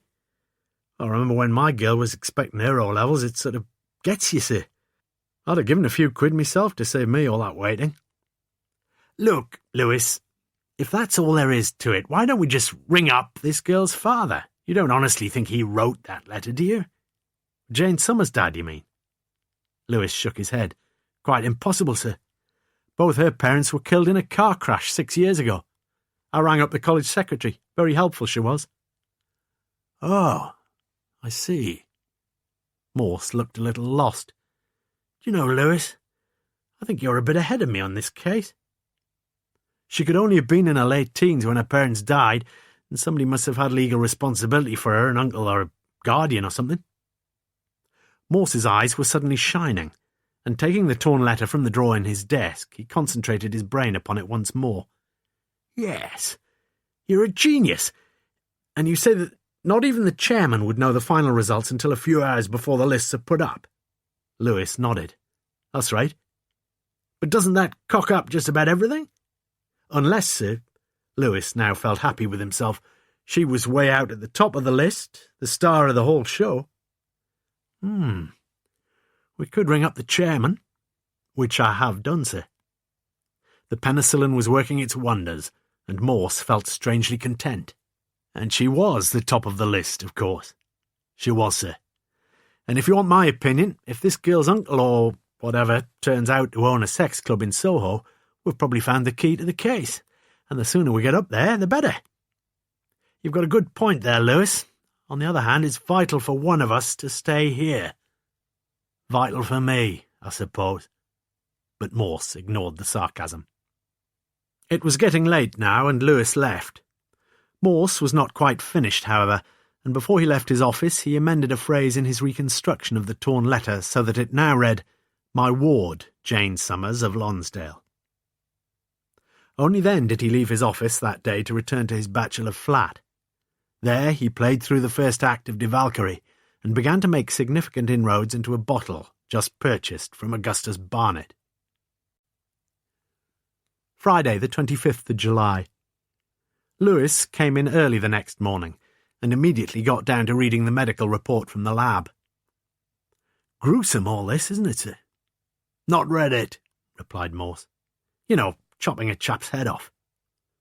Why did someone chop his head off? Just tell me that for a start. Because we'd have identified him, surely. His teeth would have been there and... Come off it. Hell of a job that'd be, hawking some dental chart around a few million dentists. Thousands, you mean? And perhaps he didn't have any teeth, like sometimes I wish I hadn't. It says here that this chap might have been killed somewhere else and taken out to the canal later. So? What do people usually get carried around in? Asked Lewis. Cars? Exactly. So if the body was too big to get into the boot of the car, you cut him down to size. That's it. Where's the head now, then? Somewhere in the canal? Well, frogmen haven't found it. Our heads are pretty heavy, though. It's probably stuck way down in the mud. What about the hands, Lewis? You reckon we're going to find them neatly folded next to the head? You don't seem to think we're going to find them, sir. Morse was showing signs of semi-exasperation. You're missing the bloody point, Lewis. I'm not asking where they are, I'm asking why someone chopped them off. Same as before. Must be because someone could have identified them. Morse sat quite still. He knew even then that Lewis had made a point of quite extraordinary significance. If we knew whose the body was... We do, Lewis. You can be sure of that. It's Browne Smith's. All right. If it's Browne Smith's body, then we shan't have much trouble in finding out if it's Browne Smith's suit, shall we? Morse was frowning in genuine puzzlement. You're losing me, Lewis. Well, all I'm trying to say, sir, is that if someone carefully chopped off this fella's head and his hands to stop us finding out who he was... Yes? Well, I don't reckon he would have left the fella dressed in his own suit. So someone dressed the corpse in someone else's suit, is that it? Yeah, I think the dead man must have been several inches shorter or several inches taller than the fella whose suit he was dressed in, and that's why the legs were chopped off. So, as I see it, sir, if we can find out whose suit it is, we shall know one thing for certain: the owner of the suit isn't the corpse. He's probably the murderer. Morse sat where he was, looking duly impressed. As a result of his visit to the dentist, he had himself arrived at a very similar conclusion, although by a completely different route. But he felt it proper to congratulate his sergeant. You know, your brain, Lewis, it seems to get sharper every day. Lewis leaned back happily. Must be working with you, sir. Morse stared out across the yard for many, many minutes before he spoke again. It's very sad about life, really, you know. There's only one thing certain about it, and that's death. We shall all die, Lewis, even you and me. There are no exceptions. Wasn't there just the one? Asked Lewis quietly. You believe that? Yes. Why do you mention all this, sir? I was just thinking about Browne Smith. I was just thinking that a man we all thought was dead is probably alive again, that's all. That's all. For a little while, Lewis had almost convinced himself that he might be a move or two ahead of Morse. Yet now, as he shook his head in customary bewilderment, he knew that Morse's mind was half a dozen moves ahead. Friday, the 25th of July. Morse was a morose and uncommunicative passenger as Lewis drove down to Lonsdale. At the lodge, it was the same young porter on duty, but this time he refused to hand over the keys to any room before consulting higher authority, and Morse was still trying to get through to the bursar when the vice-master walked into the lodge. 10 minutes later, Lewis, with 2 keys in his hand, was climbing up the steps of staircase T, whilst Morse was seating himself comfortably in a deep-armed chair in the vice-master's suite. So you see, Inspector, that pair could never have got on together, whatever happened. But there were no signs of open animosity, not as I say until 5 years ago. Since when they've never even spoken to each other. That's it. And the reason for all this? Oh, there's no great secret about that. Tell me about it. It appeared that only 2 crucial ordinances had been decreed for election to the mastership of Lonsdale College. First, that any nominate must be a layman. Second, that such a person must be elected by the 8 senior fellows of the college, with a minimum of 6 votes needed in favour, and with the election declared invalid if even a single vote was cast against. It had been common knowledge 5 years ago, in spite of the so-called secret nature of the ballot, that when Dr. Browne Smith had been proposed and seconded, 1 solitary vote had thwarted his election hopes. Equally common knowledge was the fact that when Mr. Westerby's name in turn had been put forward, 1 single slip of paper was firmly printed with a no. Head of house, said Morse slowly. Great honour, isn't it? Some people would give a lot for it, yes. Would you? The vice-master smiled. No, you see, I'm in holy orders, and I'm just not eligible. I see, said Morse. I'd be grateful, sir, if you could tell me something about Dr. Browne Smith's personal life. Such as? The vice-master's eyes were upon him, and Morse found himself wondering how much he could ever expect to know of the complex web of relationships within this tight community of Lonsdale. What about his health, for example? Again the shrewd look. He was a very sick man, Inspector. But Andrews told you that yesterday, didn't he? How long had you known? Countered Morse. 3 weeks, I suppose. The master called Andrews and me up to his room one evening after hall. Strictly confidential, he said. But we had to know because of Browne Smith's teaching commitments. When did the master think? Certainly no longer than the end of the Hillary term. After asking a few more questions about Browne Smith's lifestyle, Morse got up to go. We shall cooperate as much as we can, continued the vice-master, but it would be nice to be kept in the picture. Nothing really to tell you, sir. You don't even want to tell me why your sergeant took the key to Westerby's room as well?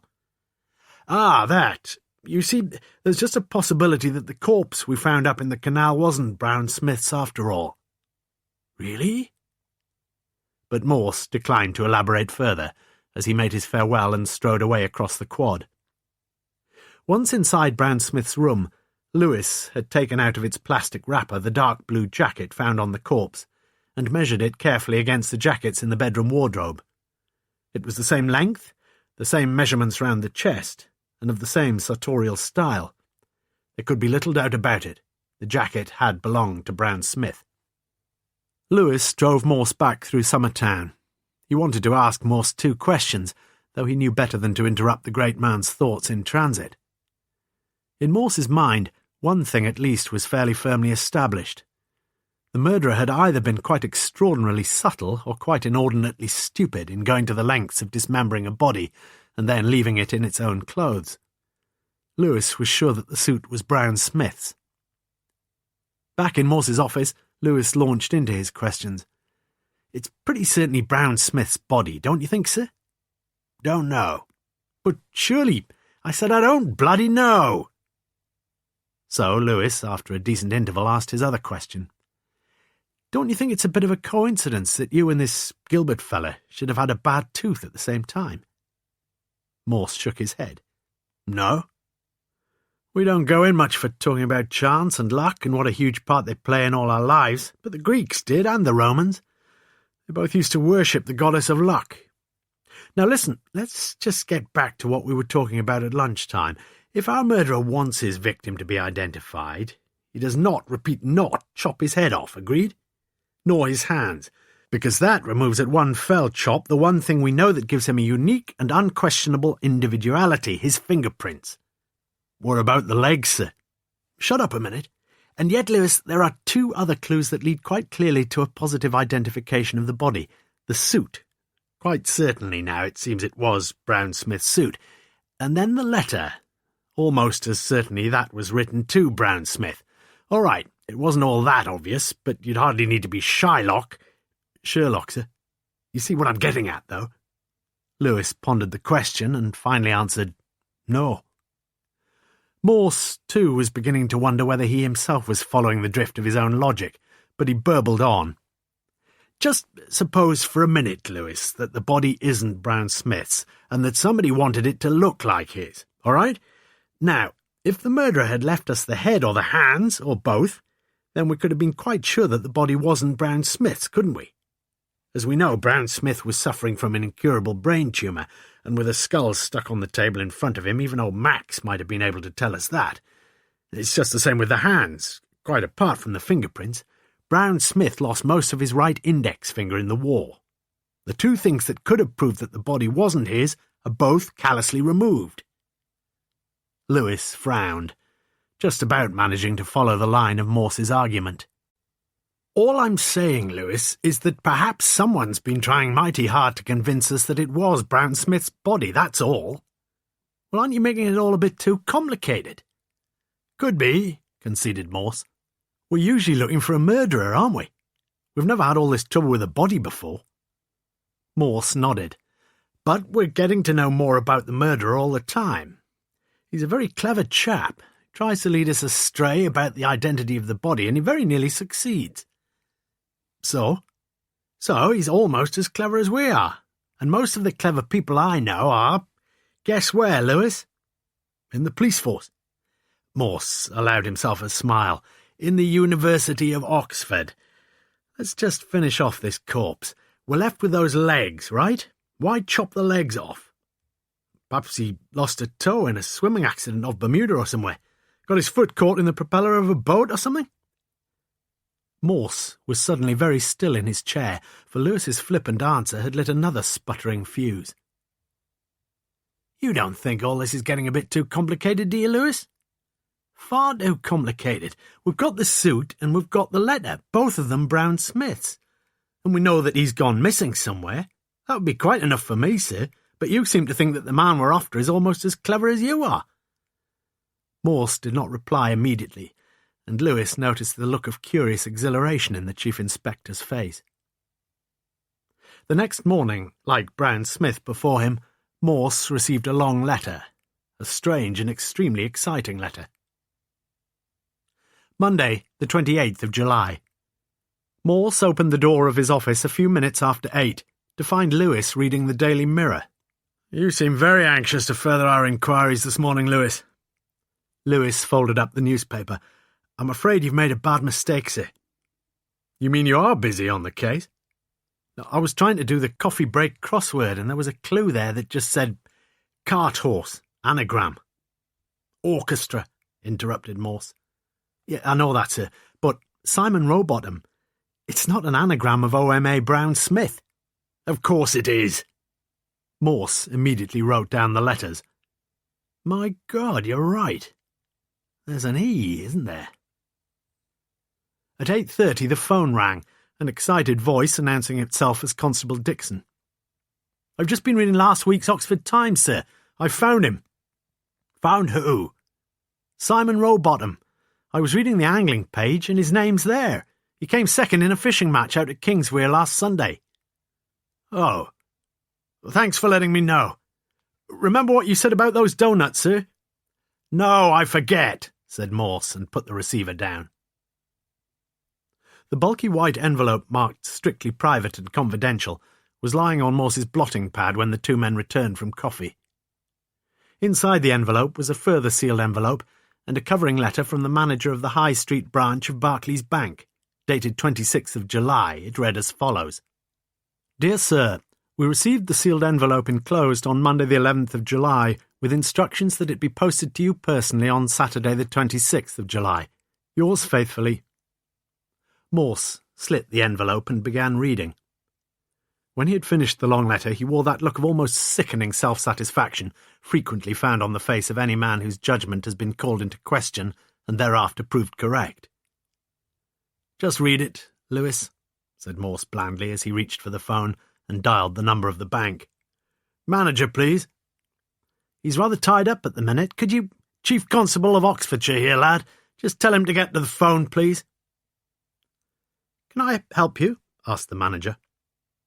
"I want to know whether Dr. Browne Smith of Lonsdale College is one of your clients." "Yes, he is." "We received a letter from you today, sir, and it's my duty to ask you if it was Dr. Browne Smith himself who asked you to forward it to us." "Ah, the letter, yes. I can't, I'm afraid, answer your question." "I think you can, sir, because we're caught up in a case of murder." "Murder? You're not saying Dr. Browne Smith's been murdered, surely?" "No, I didn't say that. Inquiries are still at a very, delicate stage." The manager was hesitant. "You see, it involves the whole question of the confidentiality of the bank."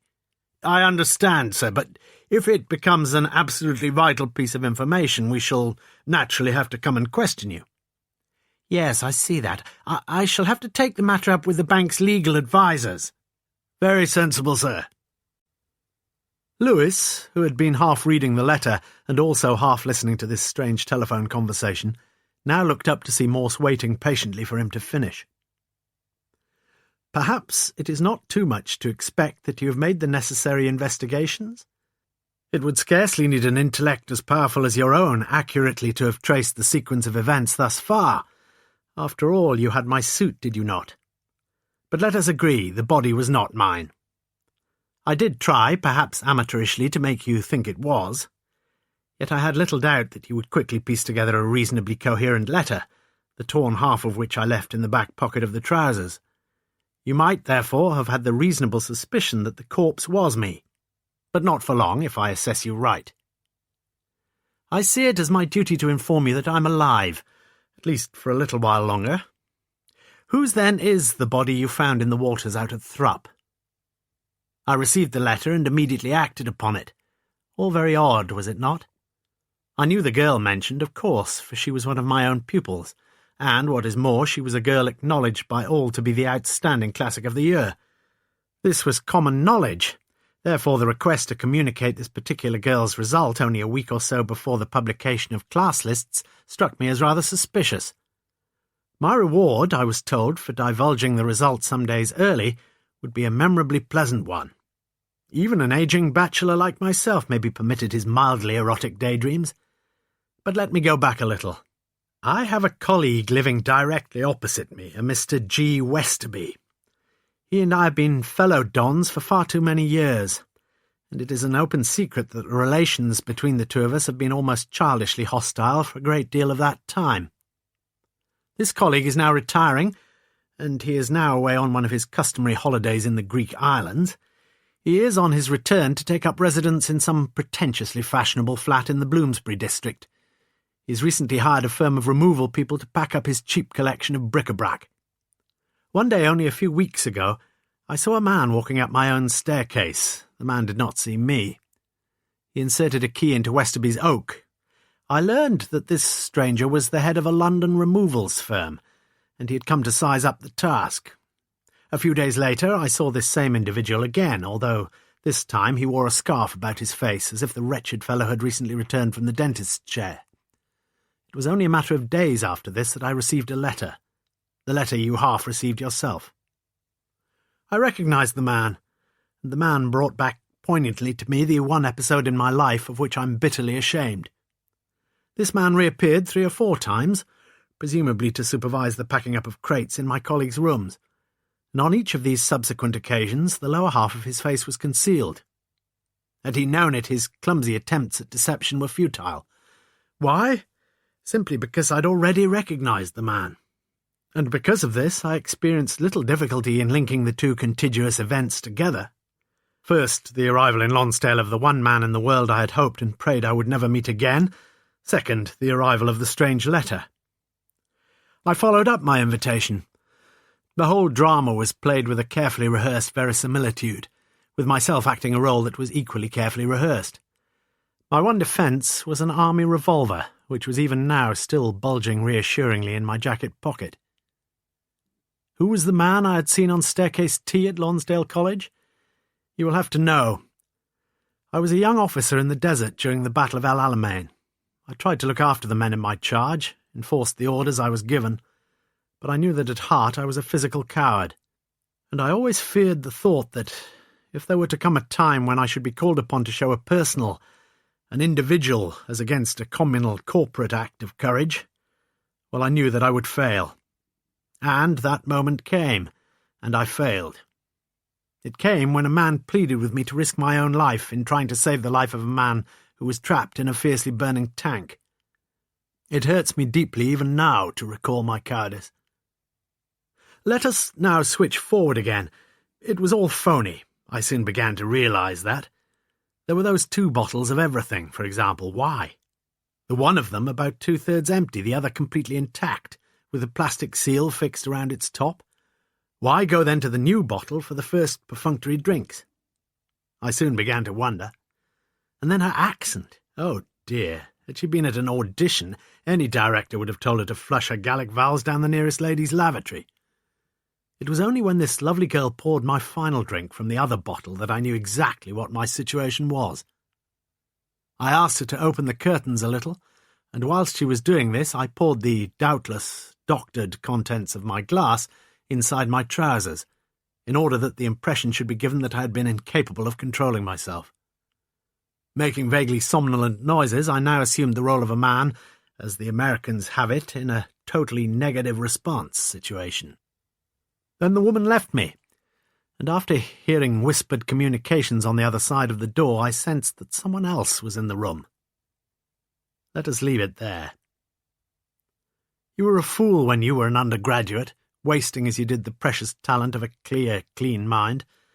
I marked some of your Greats papers, and even amidst the widespread evidence of your appalling ignorance, there were moments of rare perception and sensitivity. But since that time you've made a distinguished reputation for yourself as a man of the detective, as Dickens has it, and I was anxious that it should be a worthy brain that was pitted against my own. Why else should the body be discovered where it was, at Thrupp, a place almost in your own backyard? Perhaps this case will afford for you the opportunity to kill an ancient ghost, since I shall quite certainly, albeit posthumously, award you a first this time if you can grasp the inevitable logic of all these strange events. So many clues now, and as Morse and Lewis saw things, there were 4 main areas of inquiry. 1. What were the real facts about that far-off day in the desert? 2. Where exactly did Westerby, a name cropping up repeatedly now, fit into the increasingly complex pattern? 3. Who was the person whom Browne Smith had met after his anticlimactic sexual encounter with Yvonne? And 4. Whose was the body they had found? Lewis spent most of the morning on the telephone, ringing, amongst other numbers, those of the War Office, the Ministry of Defence, the HQ of the Wiltshire Regiment, and the Territorial Unit at Devizes. First, he discovered more about Browne Smith, Captain, Acting Major, Royal Wiltshires, served North Africa 1941-42, wounded El Alamein, Italy 1944-45, awarded the MC 1945. Second, he learned something about Gilbert. There'd been 3 Gilbert brothers, Albert, Alfred and John. All had fought at El Alamein. The first 2 had survived the campaign. The third, the youngest brother, had died in the same campaign. That was all. But it couldn't be quite all. Lewis knew that. He rang the War Office once again, was put through to the archives section, and soon began to realise that he was on to something important. "Yes, we might be able to help in some way. You're Thames Valley Police, you say?" "That's right." "Why are you asking for information about this man?" "It's in connection with a murder, sir." "I see. What's your number? Can't be too careful in these things." So Lewis gave him his number, was rung back inside 30 seconds, and was given an extraordinary piece of information. Private John Gilbert of the Royal Wiltshires had not been killed in the El Alamein campaign. The night before the offensive, he had taken his army rifle, placed the muzzle inside his mouth, and shot himself through the brain. The incident had been hushed up on the highest orders, and that for obvious reasons. But officially John Gilbert died on active service in the desert, and that is how his family and his friends had been informed. Morse was having a far less fruitful day. He was left with the same old tantalising problem that had monopolised his mind from the beginning: the identity of the corpse. Who was the man Browne Smith had finally encountered in London?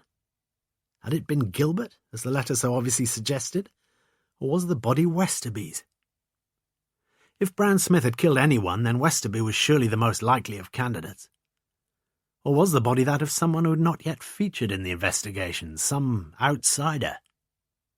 On the way home that evening, Lewis decided to call on Simon Rowbottom in Botley. Over the doorstep, Lewis learned that Simon had been one of the 3 anglers who had spotted the body, and that it was he, Simon, who had readily volunteered to dial the police, in lieu of looking further upon the horror just emerging from the waters. He often fished out along the banks at Thrupp, a good place for a specialist such as himself. Lewis waited until 8:30 p.m. before ringing Morse. He found him at his flat and promptly reported on his day's work. When he had finished, Morse could hardly keep the excitement out of his voice. "Just go over that bit about John Gilbert again, will you, Lewis?" So Lewis repeated, as accurately as he could recall it, the news he'd gleaned from the War Office archivist. "You've done a marvellous day's work, old friend. Well done." "Anyway, have a good day in London tomorrow, sir." "What?" "Oh, yes, tomorrow. I'll give you a ring if I find out anything exciting." Tuesday, the 29th of July. For Lewis, a 10 a.m. visit to Lonsdale was pleasantly productive, since the college secretary had been quite willing to talk openly about Westerby. Then he found out something about cars, since it seemed to him of great importance to discover exactly how the corpse had been transported from London to Thrupp, and he learned that Browne Smith, doubtless on doctor's orders, had sold his Daimler a month or so ago, whilst Westerby ran a red Metro. The college secretary looked down at her desk. "Has Inspector Morse got a car?" Lewis found it an odd question. "He's had a Jaguar ever since I've known him." "Do you get on well with him?" "Usually. You see, well, he's the most remarkable man I've ever met, that's all." "He must think you're a remarkable man if he works with you all the time, I mean." Lewis felt more than a little pride in the shadow of the compliment. "Do you know him then, miss?" She shook her pretty head. "He spoke to me over the phone once, that's all." "Oh, he's terrible over the phone. Always sounds so, I don't know, so cocky." "You mean he's not really like that?" "Not really," said Lewis quietly. Momentarily he felt a twinge of jealousy. Morse. Morse, meanwhile, had followed the same path that Browne Smith had trodden 18 days before him. He sat at a table in the Flamenco Topless Bar and transacted his business with a milky white maiden. Thus it was that Morse, in a short space of time, had penetrated the door marked private. At 1 p.m. he was riding in a taxi to an address he had known anyway. The outlines of the pattern had been confirmed at every stage. Gilbert, one of twins, as Lewis had told him, interesting, had quite fortuitously found a client in Oxford, and opposite his client's room he'd seen in Gothic script a name that for some reason was indelibly printed on his mind. With considerable ingenuity, he had lured this man to London, lured him to the address which Morse had just given to his taxi driver, the same address that Morse had memorised from the wooden crates in the rooms of Westerby on staircase T, 29 Cambridge Way, London, WC1. But what had happened after the suspicious and resourceful Browne Smith had faced his second test of personal courage? What exactly had occurred when Yvonne had left, and someone else had entered? Lewis walked out along the road by the canal at Thrupp and up to Aubrey's Bridge. As he walked along the low, neat terrace, he read the notice, "No mooring opposite these cottages."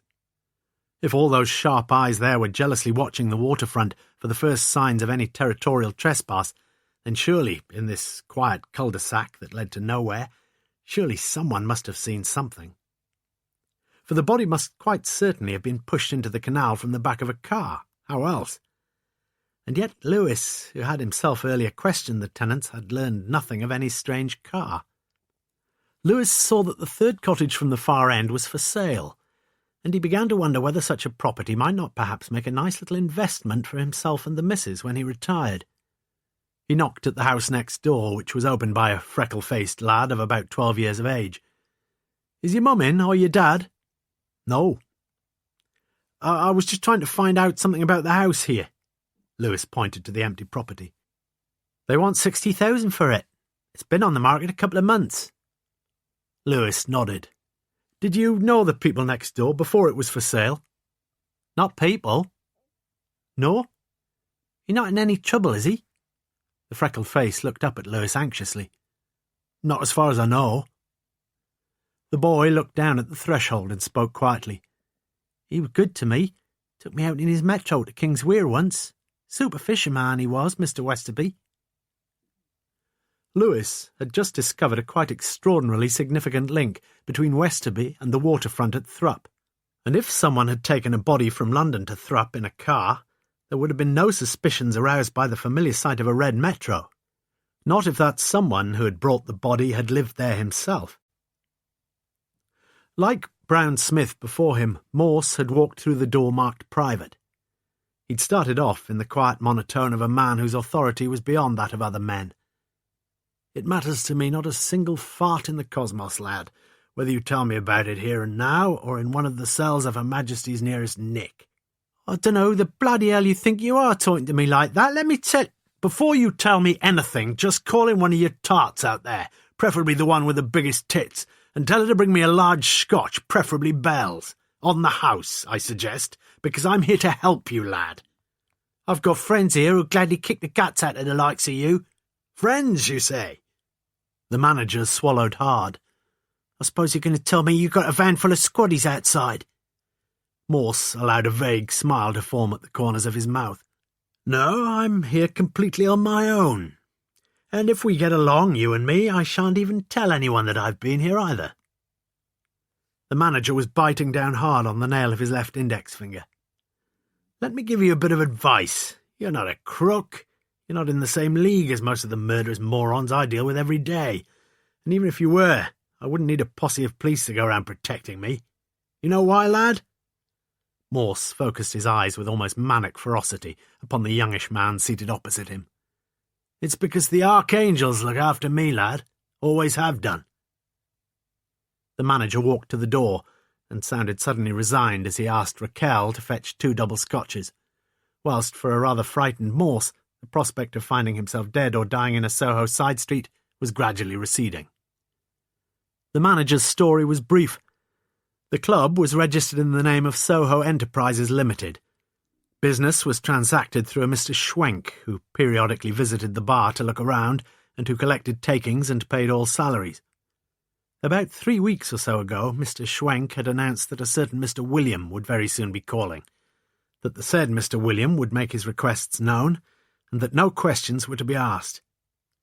The bearded Mr. William had taken away a projector and 2 reels of pornographic film, and announced that he would be back the following morning. And he had been, bringing with him a small blue card given to the manager. Thereafter he'd stood quietly at the bar reading a paperback. Another man, so the manager had been informed, would probably be coming in that morning, and at some point this newcomer would be directed to the office, where he was to be given the blue card, plus an address. That was all. Morse found himself believing him. "What was on the card?" he asked. "Nothing, really. It was just one of those cards that let you into places." "Which place?" I don't remember. When exactly was it? I can't... Friday 11th of July? It could have been. About that address, was it a number in Cambridge Way, by any chance? Morse noted the dart of recognition in the manager's eyes, and was about to repeat his question when the telephone rang. The manager pounced on the receiver, clamping it closely to his right ear. Yeah? A quick involuntary look across at Morse. Yeah, all right. Sudden relief in the manager's face. The young manager had got a shot of confidence from somewhere, and Morse began to wonder whether his patrons, Michael, Raphael and Gabriel, might not, after all, be called upon to fight his cause. He heard the door open quietly behind him, but not to admit the roundly bosomed Raquel with a further double scotch. In the doorway stood a diminutive Chinaman of about 30 years of age, his brown arms under the white short-sleeved shirt as sleek and sinewy as the limbs of a Derby favourite in the Epsom paddock. Morse rose to his feet and thanked the manager civilly for his cooperation, but the Chinaman guided him gently back to his chair, and it was more than half an hour before Morse was allowed to leave the topless bar, whence he emerged into the upper world just after 1 p.m., deeply and gratefully inhaling the foul fumes of the cars. He crossed carefully to the west side of Piccadilly Circus, where he had a wait of only 2 minutes outside the Café Royal before a taxi pulled up in front of him. Tuesday, the 29th of July, p.m.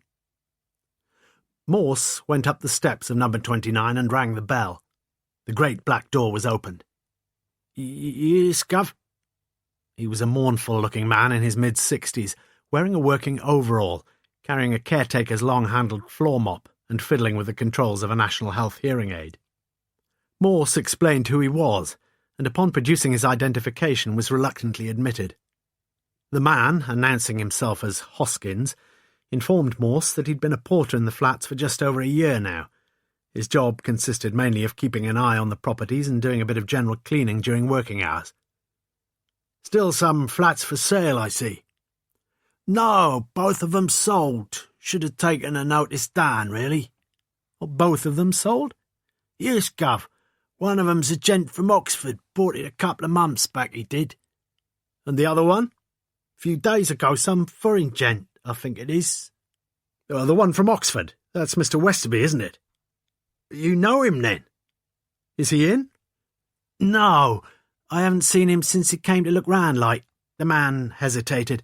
Nothing wrong, is there? Everything's wrong, Mr. Hoskins, I'm afraid. You'd better show me round his flat, if you will. The man led the way up the stairs to the first floor, produced a key from his overall pocket, and opened the door. Inside the main room, the floor space was more than half covered by oblong wooden crates. Crates each labelled neatly with the name and new address of a G. O. Westerby, Esquire, M.A., crates which Morse had recognised immediately, especially the one, already opened, which had contained the head of Gerardus Mercator, now standing on the mantelpiece. Mr. Westerby already been here? It looks like it, don't it? Morse frowned, knowing that somewhere something was wrong. Did you show Mr. Westerby round here? Nah, chap from the agents it was, young fella. It's not Mr. Gilbert himself, is it, this young fella you mention? Oh, I wouldn't know. I never met him personally, like. I see. Again, Morse sensed that the man was holding something back. You know when Mr. Westerby called again? When was it, about a week, 10 days ago? I told you, sir, I only saw him the once, the day he looked round the place. I see. But Morse saw nothing. Without any clear purpose, he proceeded to look into the small kitchen and then into the bathroom. But the only thing that mildly registered in his mind was that the parquet flooring in each was sparklingly clean. So it was that slowly and disconsolately Morse followed what he now saw as the marginally devious little caretaker down the staircase towards the front door. And at that point, had it not been for one fortuitous occurrence, perhaps the simple yet quite astounding truth of the present case might never have beached upon the shores of light. For Morse had heard a lift descending, and now he saw a dark-skinned, grey-suited man emerging from the side of the entrance hall. "Afternoon, sir," said Hoskins. The affluent-looking Arab was walking in the opposite direction from the front door, and as he watched him, Morse whispered to his companion, "Where's he going?" "There's a back entrance here, Gov." But Morse hardly heard, for the Arab himself had looked over his shoulder and was in turn looking back towards Morse with a puzzled frown. Morse's thoughts were travelling towards the higher stories. "Take me up to the flat that's just been sold." The lift brought them swiftly up to the top story, where Hoskins nervously fingered a bouquet of silvery keys, finally finding the correct one and pushing open the door for the policeman to enter. Things were at last falling into place in Morse's mind, and as they stood by the open door, his aim was more deliberate. "Did they give you the afternoon off, Hoskins?" "What afternoon, Gov?" the man protested. But not for long. It had been on the Friday, he confessed. He'd had a phone call and been given a couple of fivers, just for staying away from the place. Morse was nodding to himself as he entered the rooms. Yes, the Gilbert twins. One of them a housing agent, the other a removals man. Sell some property and also recommend a highly reputable and efficient removals firm. Over the years, the two brothers must have worked a neatly dovetailed little business. Morse opened one of the fitted wardrobes in the bedroom with its inbuilt racks and airy deep recesses. But the second one was locked. "You got the key for this, Hoskins?" "No, sir, I only keep the keys for the doors." Beside the sink in the kitchen, Morse found a medium-sized screwdriver. "Think this'll open it, Hoskins?" "I don't think it's right to mess up the place and damage things, sir." It was time, Morse thought, for some reassurance. "Look, Hoskins, I'm doing my duty as a police officer. You're doing your duty as a good citizen." The miserable man appeared a modicum mollified and nodded silently. And indeed it was he, after a brief and ineffectual effort from Morse, who proved the more successful, for he managed to insert the screwdriver far enough into the gap between the side of the cupboard door and the surrounding architrave to gain sufficient leverage. The lock finally snapped, and the door swung slowly open. Inside, slumped on the floor of the deep recess, was the body of a man, the head turned towards the wall, and almost exactly halfway between the shoulder blades was a round hole in the dead man's sports jacket, from which was oozing still a steady drip of bright red blood, feeding a darker pool upon the floor. Almost squeamishly, Morse inserted his left hand under the lifeless lolling head and turned it towards him. My God! For a few moments the two men stood looking down on the face that stared back up at them with open, bulging eyes. "Do you know who it is?" croaked Morse. "I've never seen him before, sir." The man was shaking all over, and Morse noticed the beads of sweat upon his forehead. "Take it easy, old boy."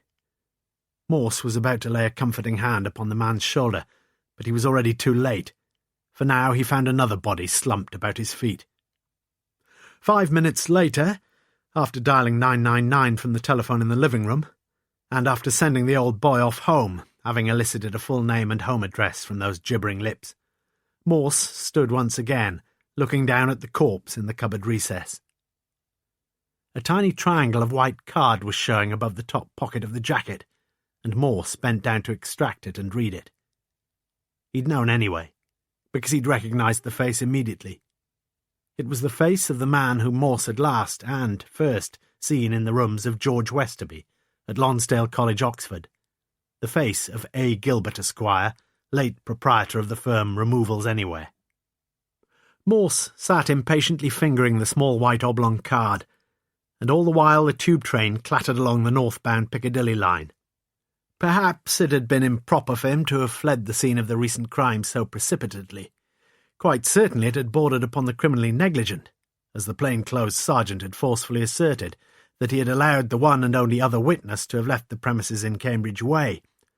But at least Morse had explained where he was going, had even given the address and the telephone number, and he could always do his best to explain, to apologise, later.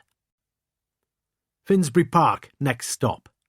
Suddenly Morse stiffened bolt upright in his seat. That screwdriver! And that small round hole in the middle of those sagging shoulder blades. And he, Morse, a man who had lectured so often on proper procedure in cases of homicide, He had just left his own fine set of fingerprints around the bulbous handle of the murder weapon. Oh dear. For the moment, however, Morse was totally convinced that the gods were smiling happily upon him, for almost immediately he emerged from the underground into the streets of Manor House. He spotted Berrywood Court, a tall tenement block only some 100 yards away. Mrs. Emily Gilbert, an unlovely woman in her late 50s, her teeth darkly stained, capitulated quickly to Morse's urgent questioning. She'd known it was all silly, but it was just a joke, he'd said. She'd met another woman there in Cambridge Way, an attractive woman who, so Mrs. G had thought, had been hired from one of the better class clubs in Soho. They'd both been briefed by Albert, her husband, and well, that was it, really. This man had come to the place, and she, Mrs. G, had left the pair of them together in a first-floor flat. Yes, Mr. Westerby's flat.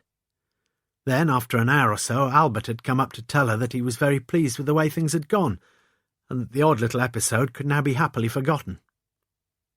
"This other woman," he asked, "what was her name?" "I was told to call her Yvonne." "She didn't tell you where she lived, where she worked?" "No, but she was class, you know what I mean? She was beautifully made up, lovely figure." "You don't know where she lives?" "No. Albert'll probably be able to tell you, though. Do you know where he is, Mrs. Gilbert?" She shook her head. "In his sort of business, you're off all the time. He just turns up here when he gets back." At this point, Morse felt a curious compassion for Emily Gilbert. He knew, too, that time was running out, knew he had to find out more before he broke the cruel news. "Just tell me anything you can, please, about this other woman, this Yvonne." "I think she lives south of the Thames somewhere." "No name of the road? Come on, think, woman." But Morse had pushed things too far, for Mrs. Gilbert now broke down and wept, and Morse was at a loss as to what to do or what to say. It was hardly the most propitious moment, but Morse now rose from the sofa and placed his right hand firmly on her shoulder. "Please be brave, Mrs. Gilbert. I've got to tell you I'm afraid that your husband is dead." When he'd told her as much, and as little as he knew, Mrs. Gilbert asked him no questions but lit a cigarette. Then finally she turned towards him. "I lied to you, Inspector. I know that other woman, you see. My husband occasionally got involved in his brother's side of things, and he met her in one of the clubs a few weeks ago. He wanted to leave me and go and live with her, but she didn't want him." Mrs. Gilbert broke off, and Morse nodded his understanding. "Did you tell him you'd found out?" "No. I wanted to keep him." "Please tell me about this other woman." "I don't know her real name. They call her Yvonne at the clubs. But I know her initials, W.S., and I know where she lives. 23A, Colborne Road, just south of Richmond Road." Morse was impatient now. He walked across to the door. "Will you be all right, Mrs. Gilbert?" "Don't worry about me, Inspector. I'll give the GP a ring when you've gone. He'll give me a few tablets." "I know how you must be feeling." "Of course you don't. You've not the faintest idea. You tell me Albert's dead, and in an odd sort of way it doesn't register. It's shock, isn't it?" The tears were running freely, and suddenly she moved towards him and buried her head on his shoulder. And Morse stood there by the door, awkward and inept. It was several minutes before he was able to disengage himself. "If there's anything I can do to help." She almost smiled.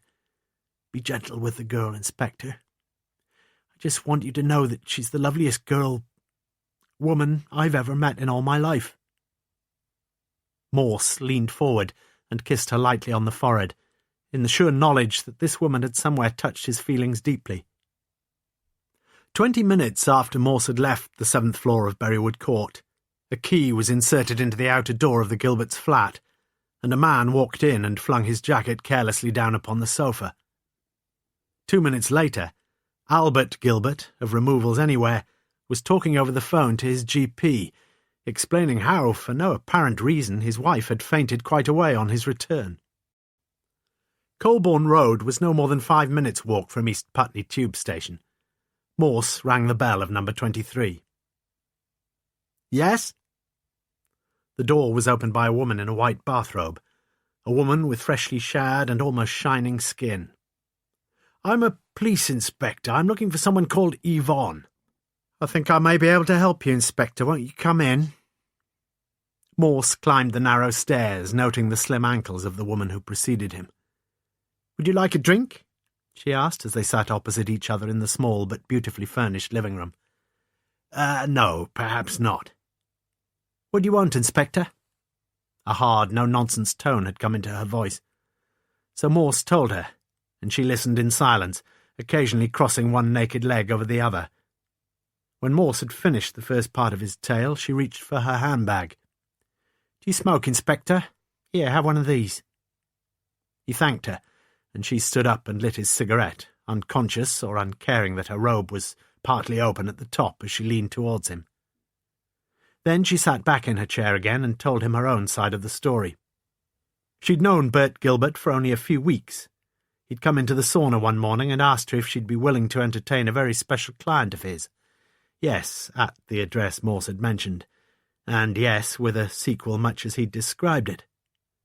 After that, Gilbert had obviously taken a liking to her and wanted to keep seeing her. For her part, the whole thing had been the old familiar story of an ageing man behaving like an infatuated schoolboy, and she told him so. That was all. "What's your name?" asked Morse. Her eyes were looking down at the thickly piled carpet. "Winifred. Winifred Stewart." She looked up. "What's your name?" "They call me Morse. Inspector Morse." "But that's your surname." "Yes." "You don't want to tell me your Christian name?" "No." "Not like that, is it?" Morse nodded. "What about that drink?" But, quite amazingly, Morse had hardly heard her. Do you go with lots of men?" "Not lots, no. A very expensive item." Morse felt sad and dejected. "Do you get much pleasure from having sex with clients?" "Not much, no. Occasionally, though, if you want me to be honest." She stood up and poured herself a glass of dry vermouth, without renewing her offer to the Chief Inspector. "You don't know much about life, do you?" "Not much, no." He seemed to her to look so lost and tired now, and she guessed he must have had a busy day. But had she known it, his mind was working at a furious rate. "When did you last see Gilbert?" he asked. "I'm not quite sure. You say you saw him quite a few times after you entertained his special client. You mean, did I go to bed with him?" Morse nodded, and for the first time she was aware of the cold, almost merciless eyes that stared upon her, and she felt the sensation of a psychological and almost physical stripping as she answered him, her top lip quivering. "Yes." "Was that after you'd met your second special client?" "Yes," she whispered. "Please tell me all about that," said Morse quietly. For a few moments she said nothing. Then she picked up her glass and quickly drained it. "Before I do, would you like to come to bed with me?"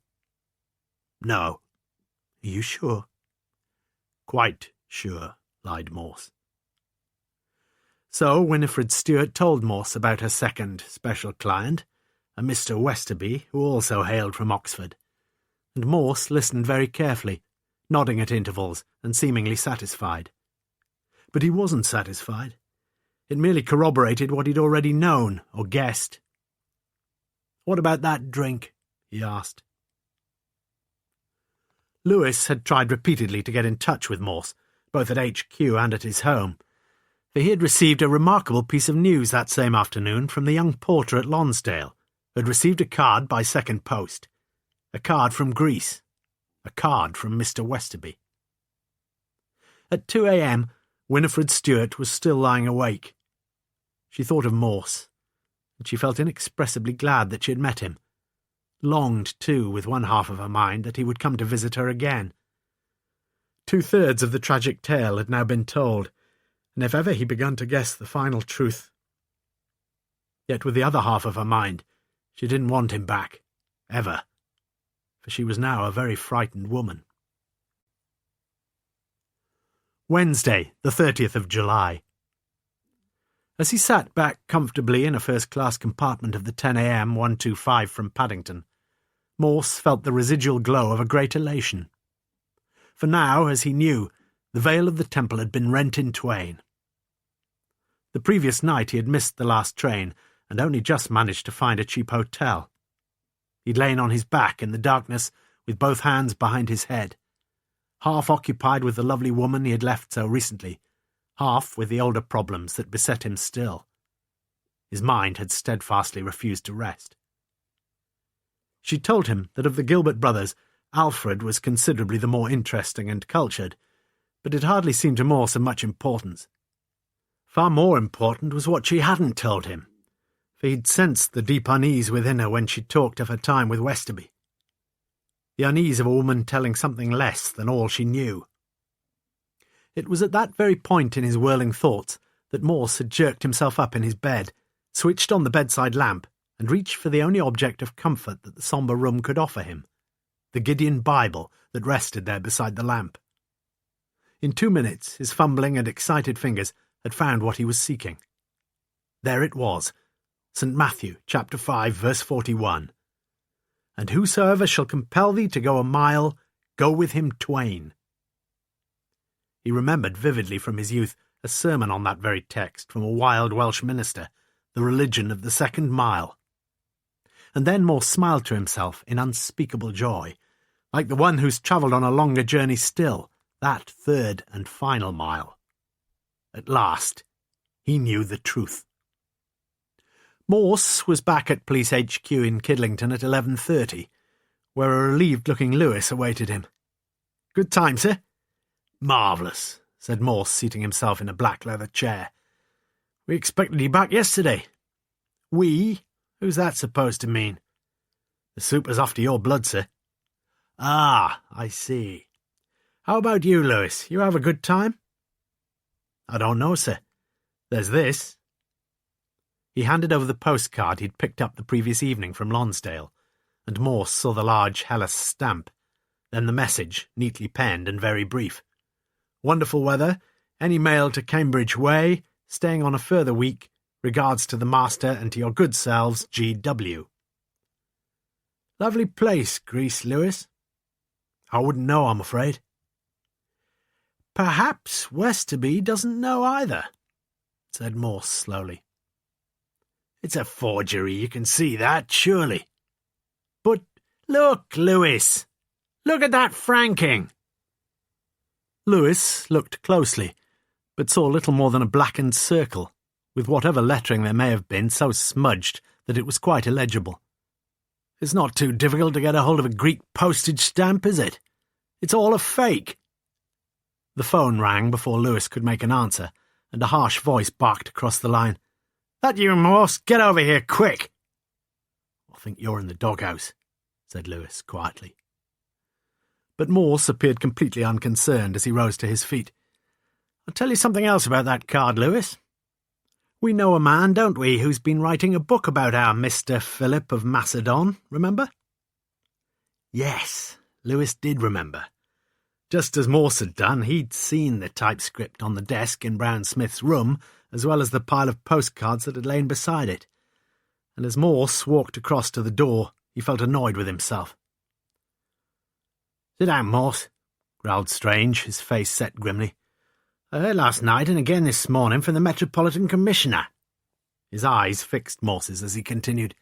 "Seems that a member of my force, you, Morse, was witness to a major crime in London yesterday, and that you left the scene of this crime without adequate explanation and in defiance of normal police procedures, and that you allowed the only other witness of this crime to go off home. God, a home, incidentally, which doesn't exist, that you then went off to see a woman up in North London to tell her that her husband had just been murdered, and if all that's not enough," the blood was rising in his face, "you couldn't even get the name of the bloody corpse right." Morse nodded agreement, but said nothing. "You realise, don't you, that this is an extremely serious matter?" "I do. The only thing is, sir, I don't think that even you quite understand how desperately serious it is." Strange had known Morse for many years and had marvelled many times at the exploits of this extraordinary and exasperating man. It would be wise for him to listen, he knew that. So he listened. Friday, the 1st of August. 2 days later, a man looked about him with extreme circumspection before inserting one of his keys into the door at the rear entrance of the luxury flats in Cambridge Way. He moved silently up the carpeted staircase and let himself into the room that faced the first landing. There was just one thing he had to do. Inside the flat, he fixed his rather ancient hearing aid into his right ear and took from his pocket a newly purchased screwdriver, a larger, shinier, more effective instrument than the one which had bored its way through Gilbert's spine. He'd known the truth, of course, on that previous visit, known it immediately he'd entered the main sitting room. For although the crates seemed all quite properly still unopened, from the mantelpiece Mercator's head had stared at him accusingly. After performing his grisly task, it took him only a few minutes, he retraced his steps to the rear entrance and let himself out into the bright afternoon sunlight, where he promptly hailed a taxi. He sought to relax as the taxi threaded its way through the heavy traffic, but his mind could give him little rest. If only on that terrifying day. But no. Awaiting Gilbert had been an almost certain early retribution. Money. That was what Gilbert had demanded, then more money. An odd compulsion, as it appeared to the man in the taxi, certainly when compared with the motivations that dominated his own life, the harbouring of inveterate hatreds and the almost manic ambition, sometimes so carefully concealed for some degree of worldly fame. Here we are, Sir Paddington. Here, he thought, would be a place at which he could deposit the burden of his sin that lay so heavily in the supermarket carrier bag he tightly clutched as he walked through the swing doors of the station hotel and turned right to the gentleman's toilet. No one else was there, and he closed the door behind him in the furthest of the cubicles. Here he climbed onto the lavatory seat fixture and lifted the covering of the porcelain cistern. He felt inside the carrier bag and took out a flat package wrapped around with a copy of the Times. A package which, judging from its shape, might have held 2 sandwiches, and which now plopped into the water and sank immediately to the bottom of the cistern. Still carrying the bulk of his burden, he walked out of the hotel into the main line station, where he drifted aimlessly about until he saw the planks and scaffolding at the furthest end of Platform 1. He'd already seen the skip, half full of building rubble. He was alone. Suddenly turning, he dropped his bag into the skip and sauntered back towards the unmanned ticket barrier. The sweat was cold upon his forehead. It was time to return to base, to lie down a while. At his small hotel, no one was on duty at the reception desk, and he took his key off its wall hook and climbed the stairs. Once in his room, he took off his jacket and experienced a vast relief at finding himself safely back in this temporary home. The window, as he had left it, was still half open, providing easy access to the fire escape. Turning round, he saw that the door to the washroom was open too, and he promised himself, but in a little while, a cool and guilt-effacing shower. For the moment he lay down on top of the coverlet, with that curious amalgam of elation that springs from defiance of danger and knowledge of accomplishment. He closed his eyes and almost moved his mind towards some neutral gear, untroubled, disengaged.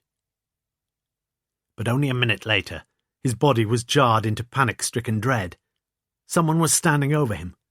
Someone who said, "Good afternoon," and nothing more. You. His eyeballs bulged in fear and incredulous surprise. But even as he cowered upon the coverlet, the packing twine was cutting deep into his neck, and soon his frantic spluttering and croaking grew quieter and quieter, until it was completely stilled. So died George Westerby, late scholar and senior fellow of Lonsdale College in the University of Oxford. Saturday, the 2nd of August. It was 9:50 a.m. the following morning when the winsome receptionist looked up from her desk. "Nice morning again, Mr. Smith." He nodded and smiled. I've got to leave this morning, so if you'd make out my bill, please. He sat down in one of the armchairs just opposite the reception desk. He'd spent another deeply troubled night, fitfully falling into semi-slumber. Throughout these hours his head had thumped away as though some alien fiend were hammering inside his skull. The same old host of thoughts was streaming through the portals of his brain, and one thought fought a leading way through all the crowd, and one decision was made. "Mr. Smith?" He heard her and rose to pay the bill. He left the station hotel, as Westerby had done before him, and walked to the ticket office.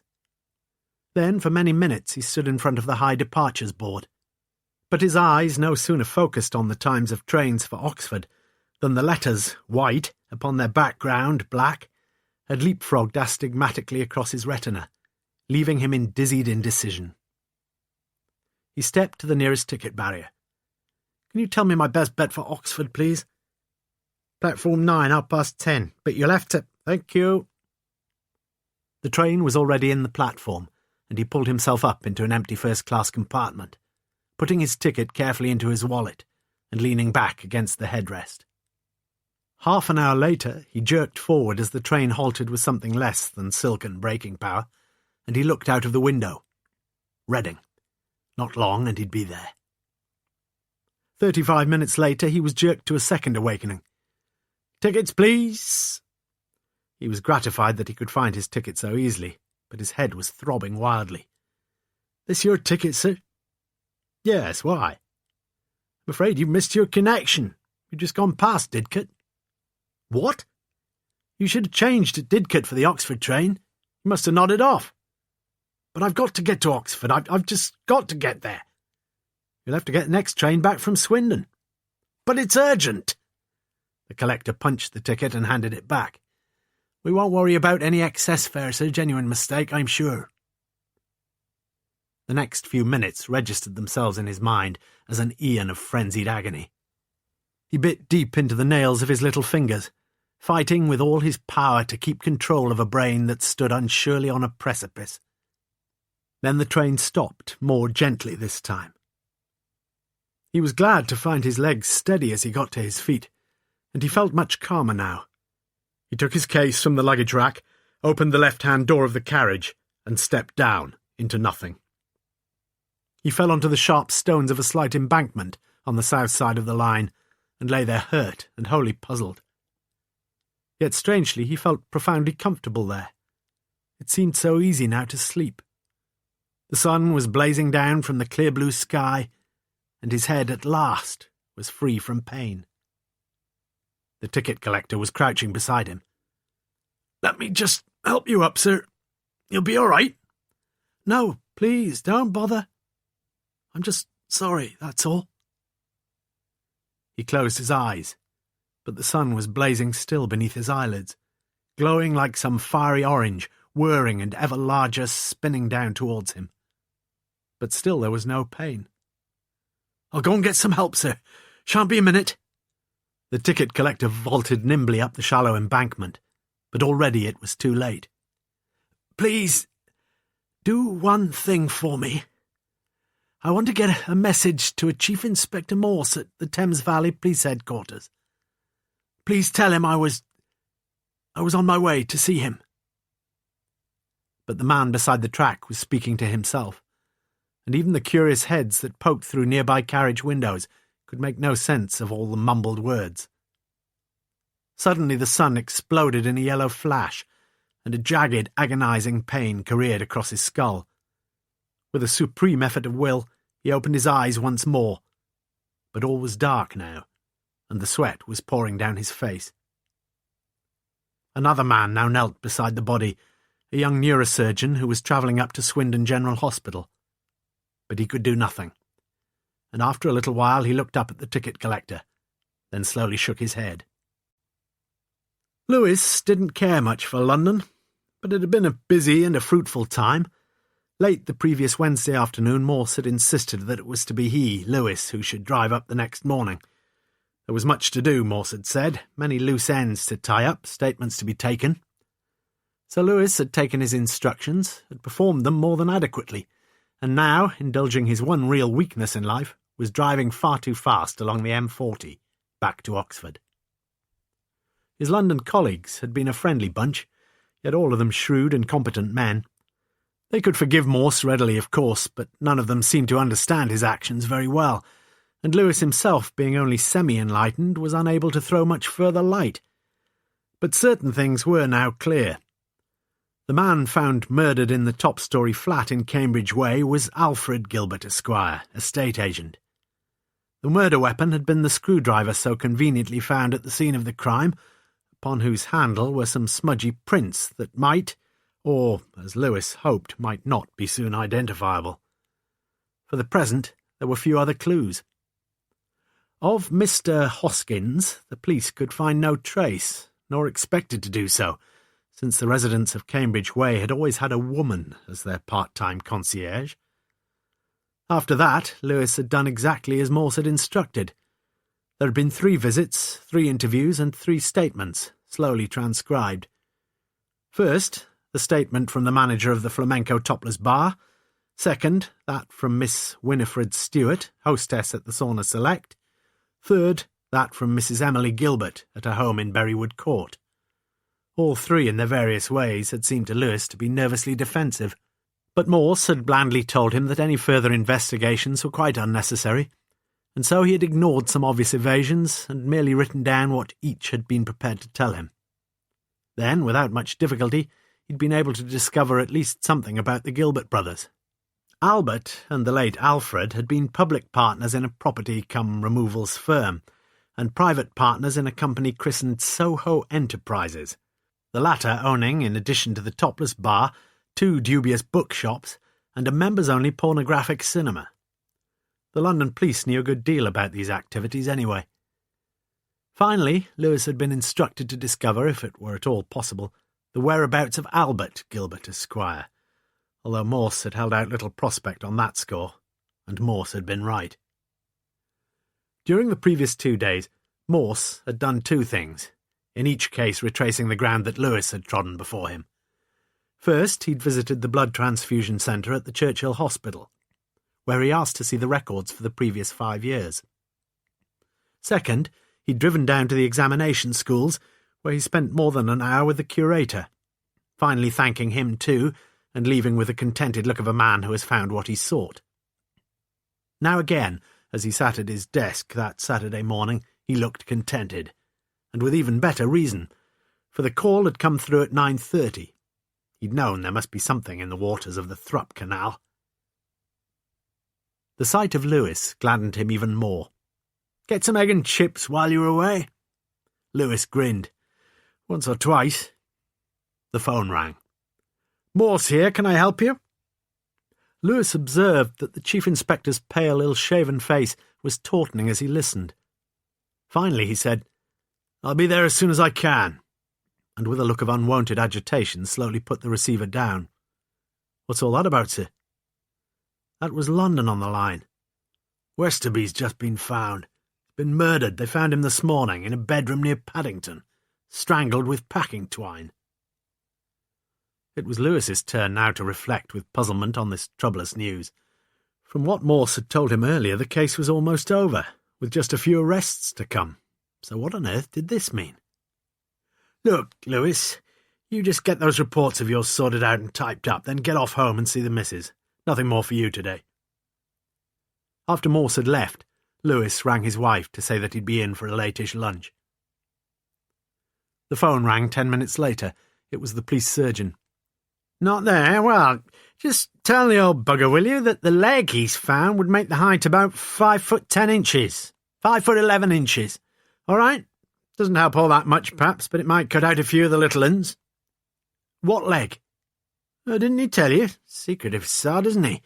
He's had 6 divers out this last couple of days. Still, he was right, I suppose."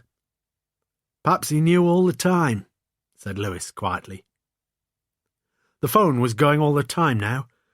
A woman's voice was put through from the operator, but no, she would speak to no one but Morse. Then another woman's voice, one Lewis thought he almost recognised, but she too refused to deal with any underling. Finally, a call came through from Dixon on reception, a call that caused Lewis to jolt in amazement. "You sure?" Swindon police it was.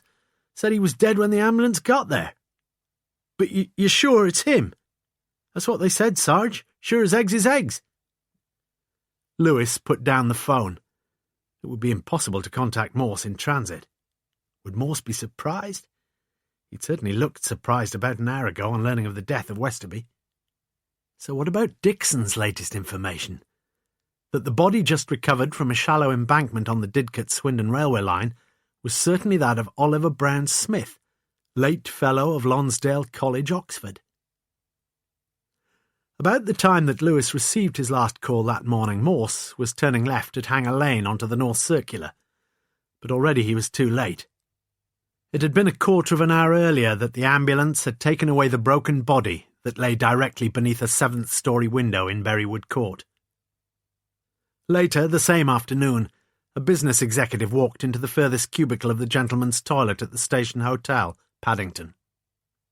When he pulled the chain, the system seemed to be working perfectly, as though the presence of a pair of human hands as yet was causing little problem to the flushing mechanism.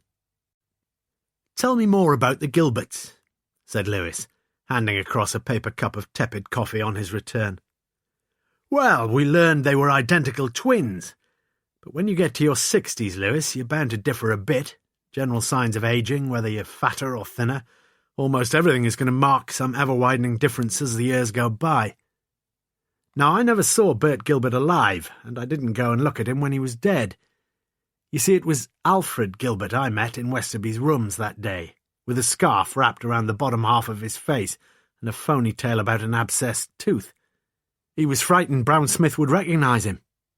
As it happened, Browne Smith had already recognised his brother, although Alfred Gilbert wasn't to know that. The plan they'd concocted demanded far more shrewdness than poor Bert could ever have coped with.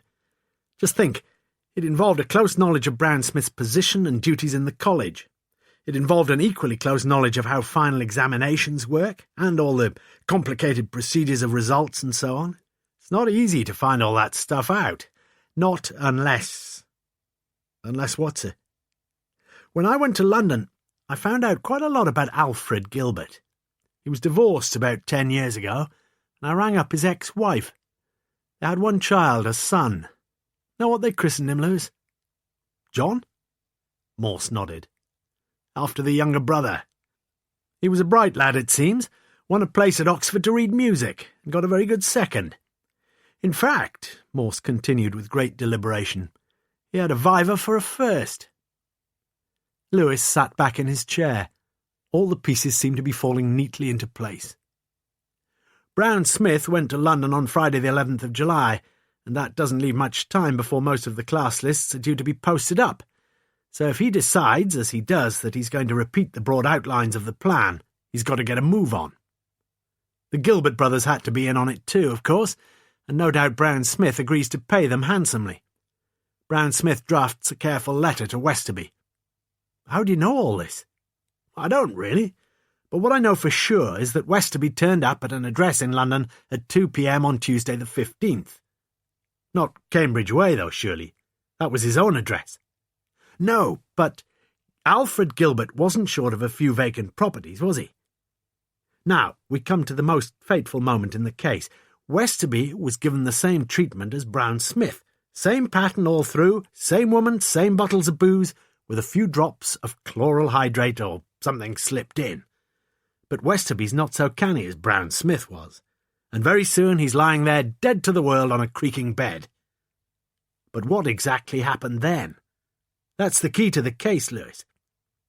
Anyway, continued Morse, Browne Smith and Westerby are left alone.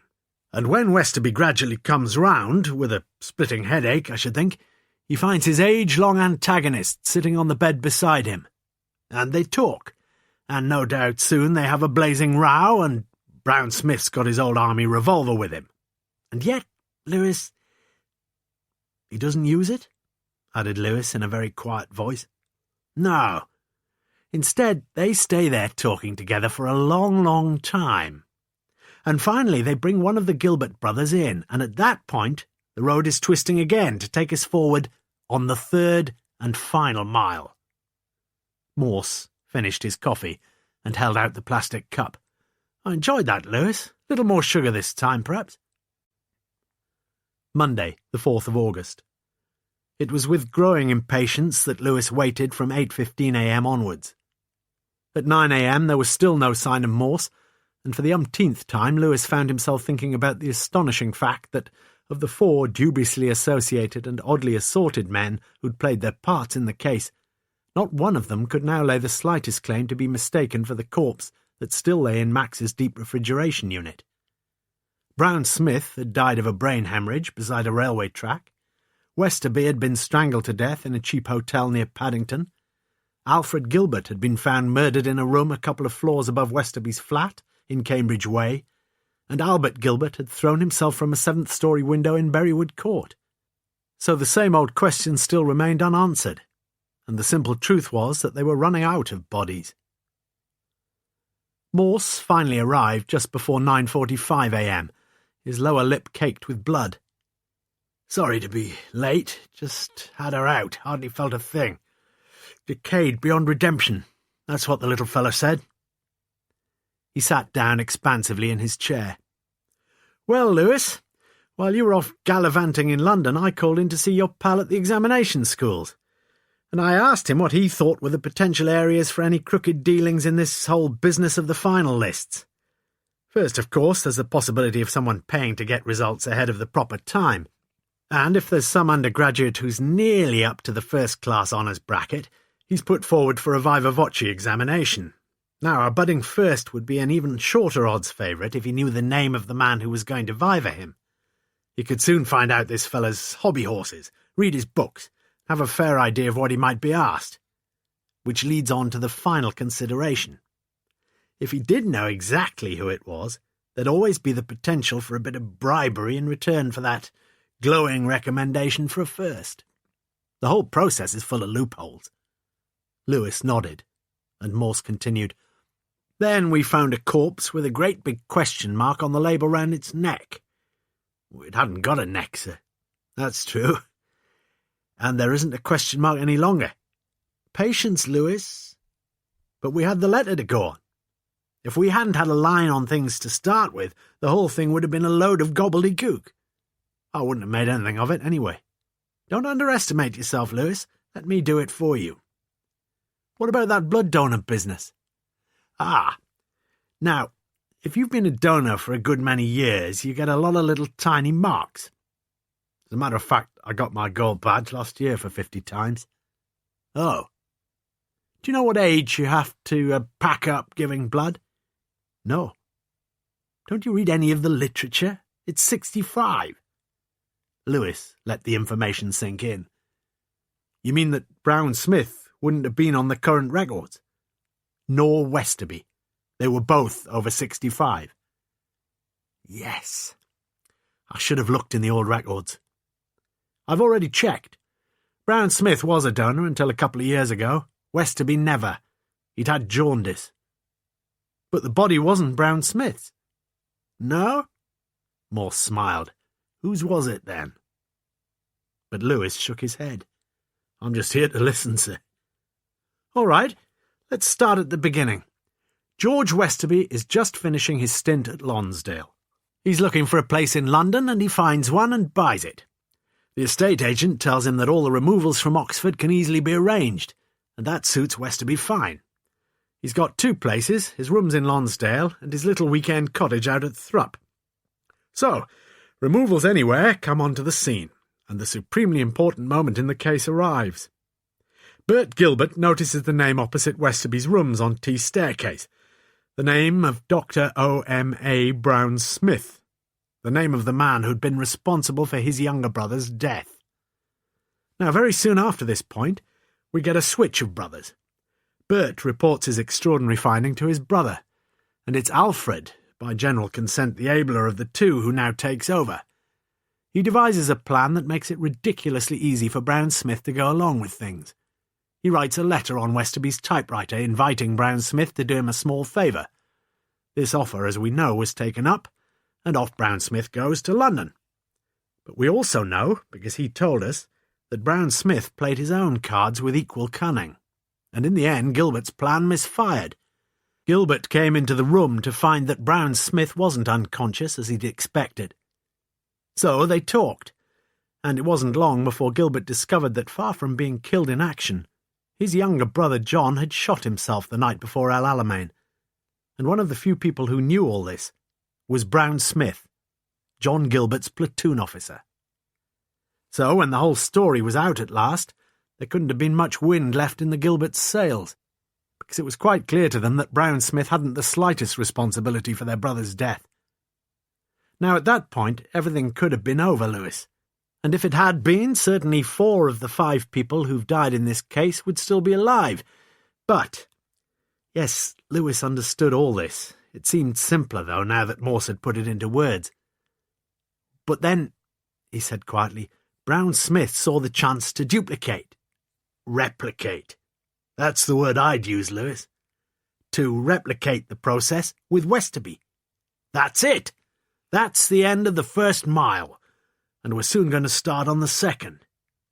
Shall I fetch some coffees first, sir? Good idea, Lewis. The phone rang whilst Lewis was gone. It was Max. Spending most of your time in Soho, I hear, Morse. I'll let you into a secret, Max. My sexual appetite grows stronger year by year. About that leg, Lewis tell you about it? He did. You know who it is? Yes. Want to tell me? So Morse told him, and for once the humpbacked man was lost for words. A third man goes to London on Saturday the 19th, resumed Morse, taking up an offer which nobody in this case seems able to refuse. This time, though, the third man is murdered by Browne Smith. And if both the Gilberts were there, we've got 4 men on the scene with a body on their hands, a body they've got to get rid of. Of the 4 men, Westerby is wetting his pants with panic, and after a few tentative arrangements are made with him, he goes off to a cheap hotel near Paddington. The other 3 now confer about what must be done. The body can't just be dumped anyhow and anywhere, for reasons that'll soon be clear, Lewis. It's going to be necessary, it's agreed, to sever the head and to sever the hands. That gruesome task is performed in London by one of the Gilberts, I should think by Bert, the cruder of the pair, who promises Browne Smith that the comparatively uncumbrous items he's just attached can be disposed of without difficulty. Then 2 of the 3, Browne Smith and Bert Gilbert, drive off to Oxford in Westerby's metro and with Westerby's prior consent. Once in Oxford, this is late Sunday evening now, Browne Smith lets himself into Lonsdale via the back door in the High, and goes into his rooms and takes a suit. The 2 men drive out to Thrupp, the only likely stretch of water either of them can think of, where they stop, without any suspicion being roused, in Westerby's car, outside Westerby's cottage, to which Bert Gilbert has the key. Once inside with the body, Gilbert is willing to perform the final grisly task of taking off the dead man's clothes and redressing him in Browne Smith's suit. Then, long after the boat inn is closed, the 2 men carry the body the 100 yards or so along to the one point where no boats can be moored, the bend in the canal by Aubrey's Bridge. The job's done. Must have been in the early hours when the 2 of them get back to London, where the faithless Bert returns to his faithful Emily and Browne Smith to his room in the station hotel at Paddington. All right so far? Are you making some of it up, sir? Of course I bloody am. They're all dead, these Johnnies. I'm just trying, Lewis, to match up the facts with the psychology of the 4 men involved. What do you think happened? Morse always got cross, as Lewis knew, when he wasn't sure of himself, especially when psychology was involved, a subject Morse affected to despise. But one thing worried Lewis sorely. Do you really think Browne Smith would have had the belly for all that business? He wasn't a congenital murderer, if that's what you mean, but there's a very sad but also a very simple factual explanation of all this. I rang up a fellow in the medical library to learn something about brain tumours, and he was telling me about the completely irrational behaviour that can sometimes result. You see, Lewis, we're not worried about his belly, we're worried about his mind. Browne Smith acted with such a weird combination of envy, cunning, remorse, and just plain ambivalence that I can't begin to fathom his motives. Morse shook his head. I'm just beginning to realise what a fine thing it is to have a mind like mine that's mainly motivated by thoughts of booze and sex. Infinitely healthier. Just one more point about the body. You were absolutely right when you mentioned that pleasure cruiser off the Bahamas or somewhere. In Max's first report, he said the legs were sheared off far more neatly than the other bits. And now it's clear that a boat propeller hit the body and lopped the legs off. Well done. Lewis remained silent. Back to Browne Smith. On the Monday, his conscience was crucifying him, and he writes me, a long letter. I just don't know why we had the devious delivery through the bank. Unless he thought he'd be giving himself a few days' grace in which he could cancel his confession. Because that's what it was. But it was something else too. If you read the letter carefully, it contains a much more subtle message. In spite of vilifying Westerby throughout, it completely and deliberately exonerates him. And make no mistake, it was certainly Browne Smith himself who wrote that letter. I knew him, and no one else could have caught that dry, exact pernickety style. It's almost as though with one half of his fevered brain he wanted me, one of his old pupils, to find out the whole truth.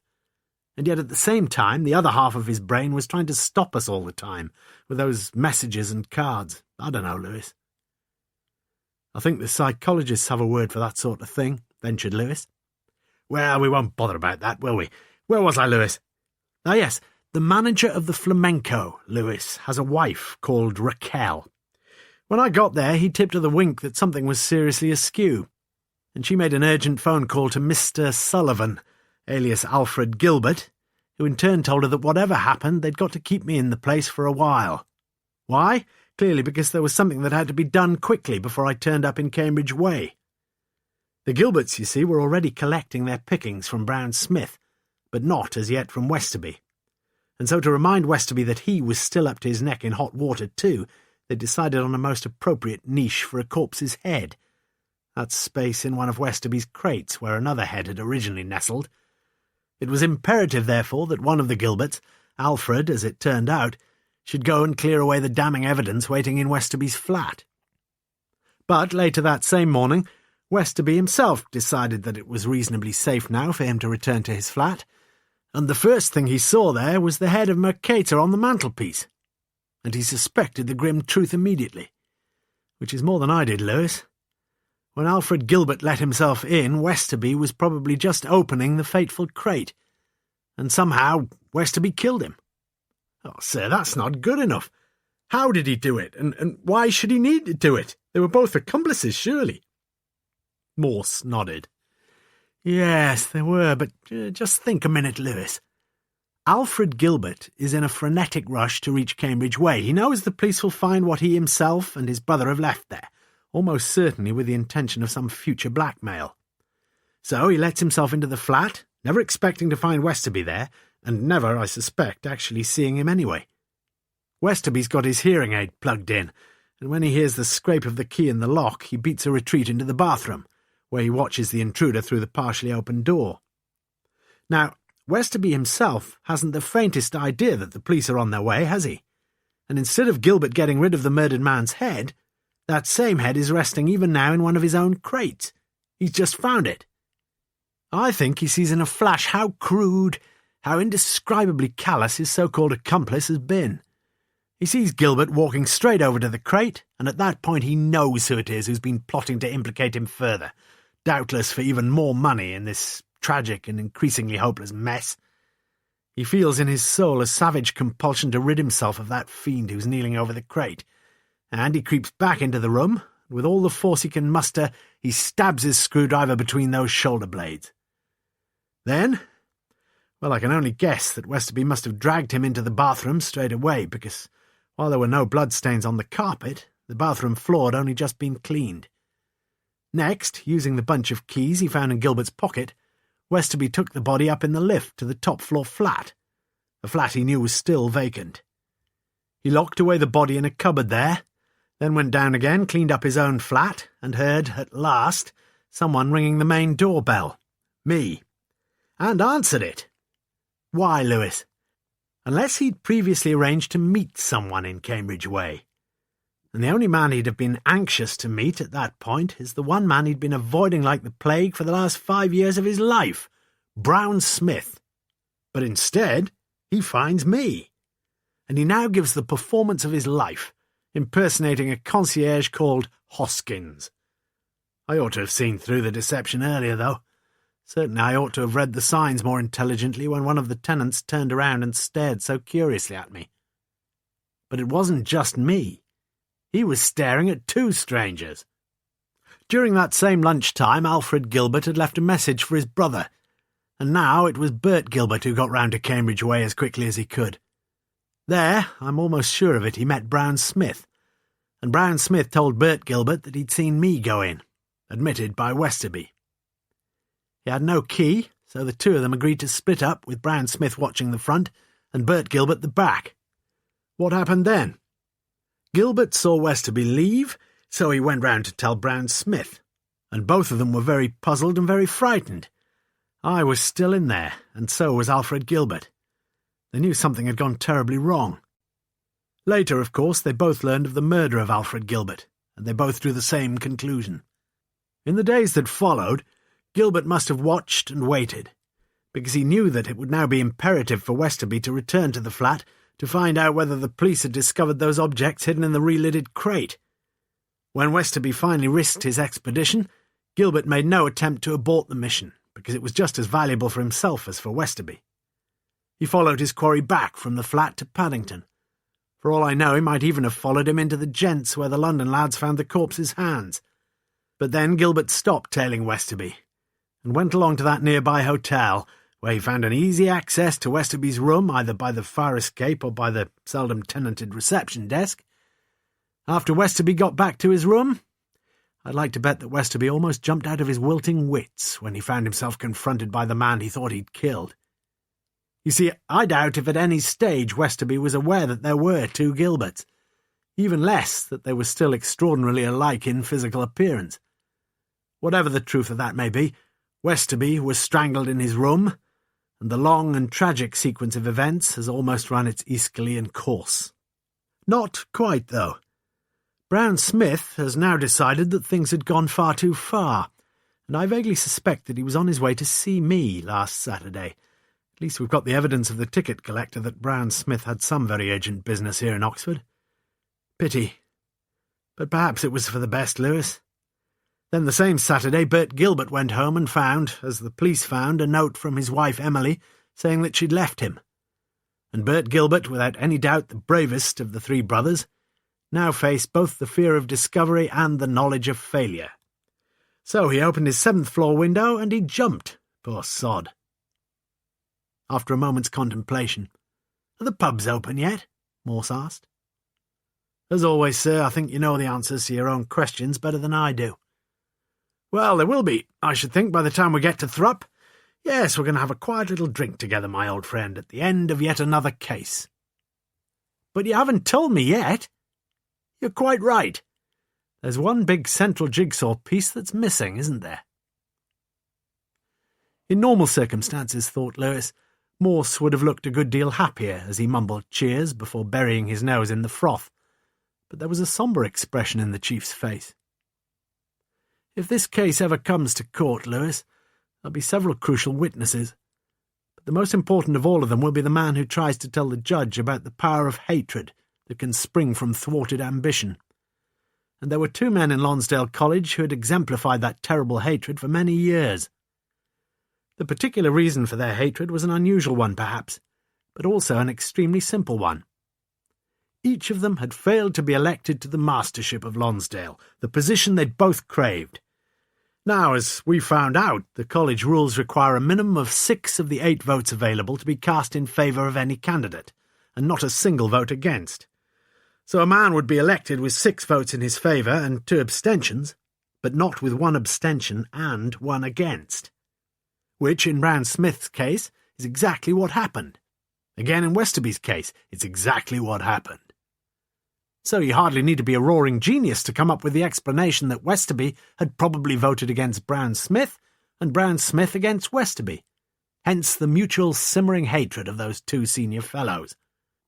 But let me tell you a very strange thing, Lewis. In fact, you do need to be a genius to understand it. Let's recap. The first man who went to London was confronted with a ghost from his past.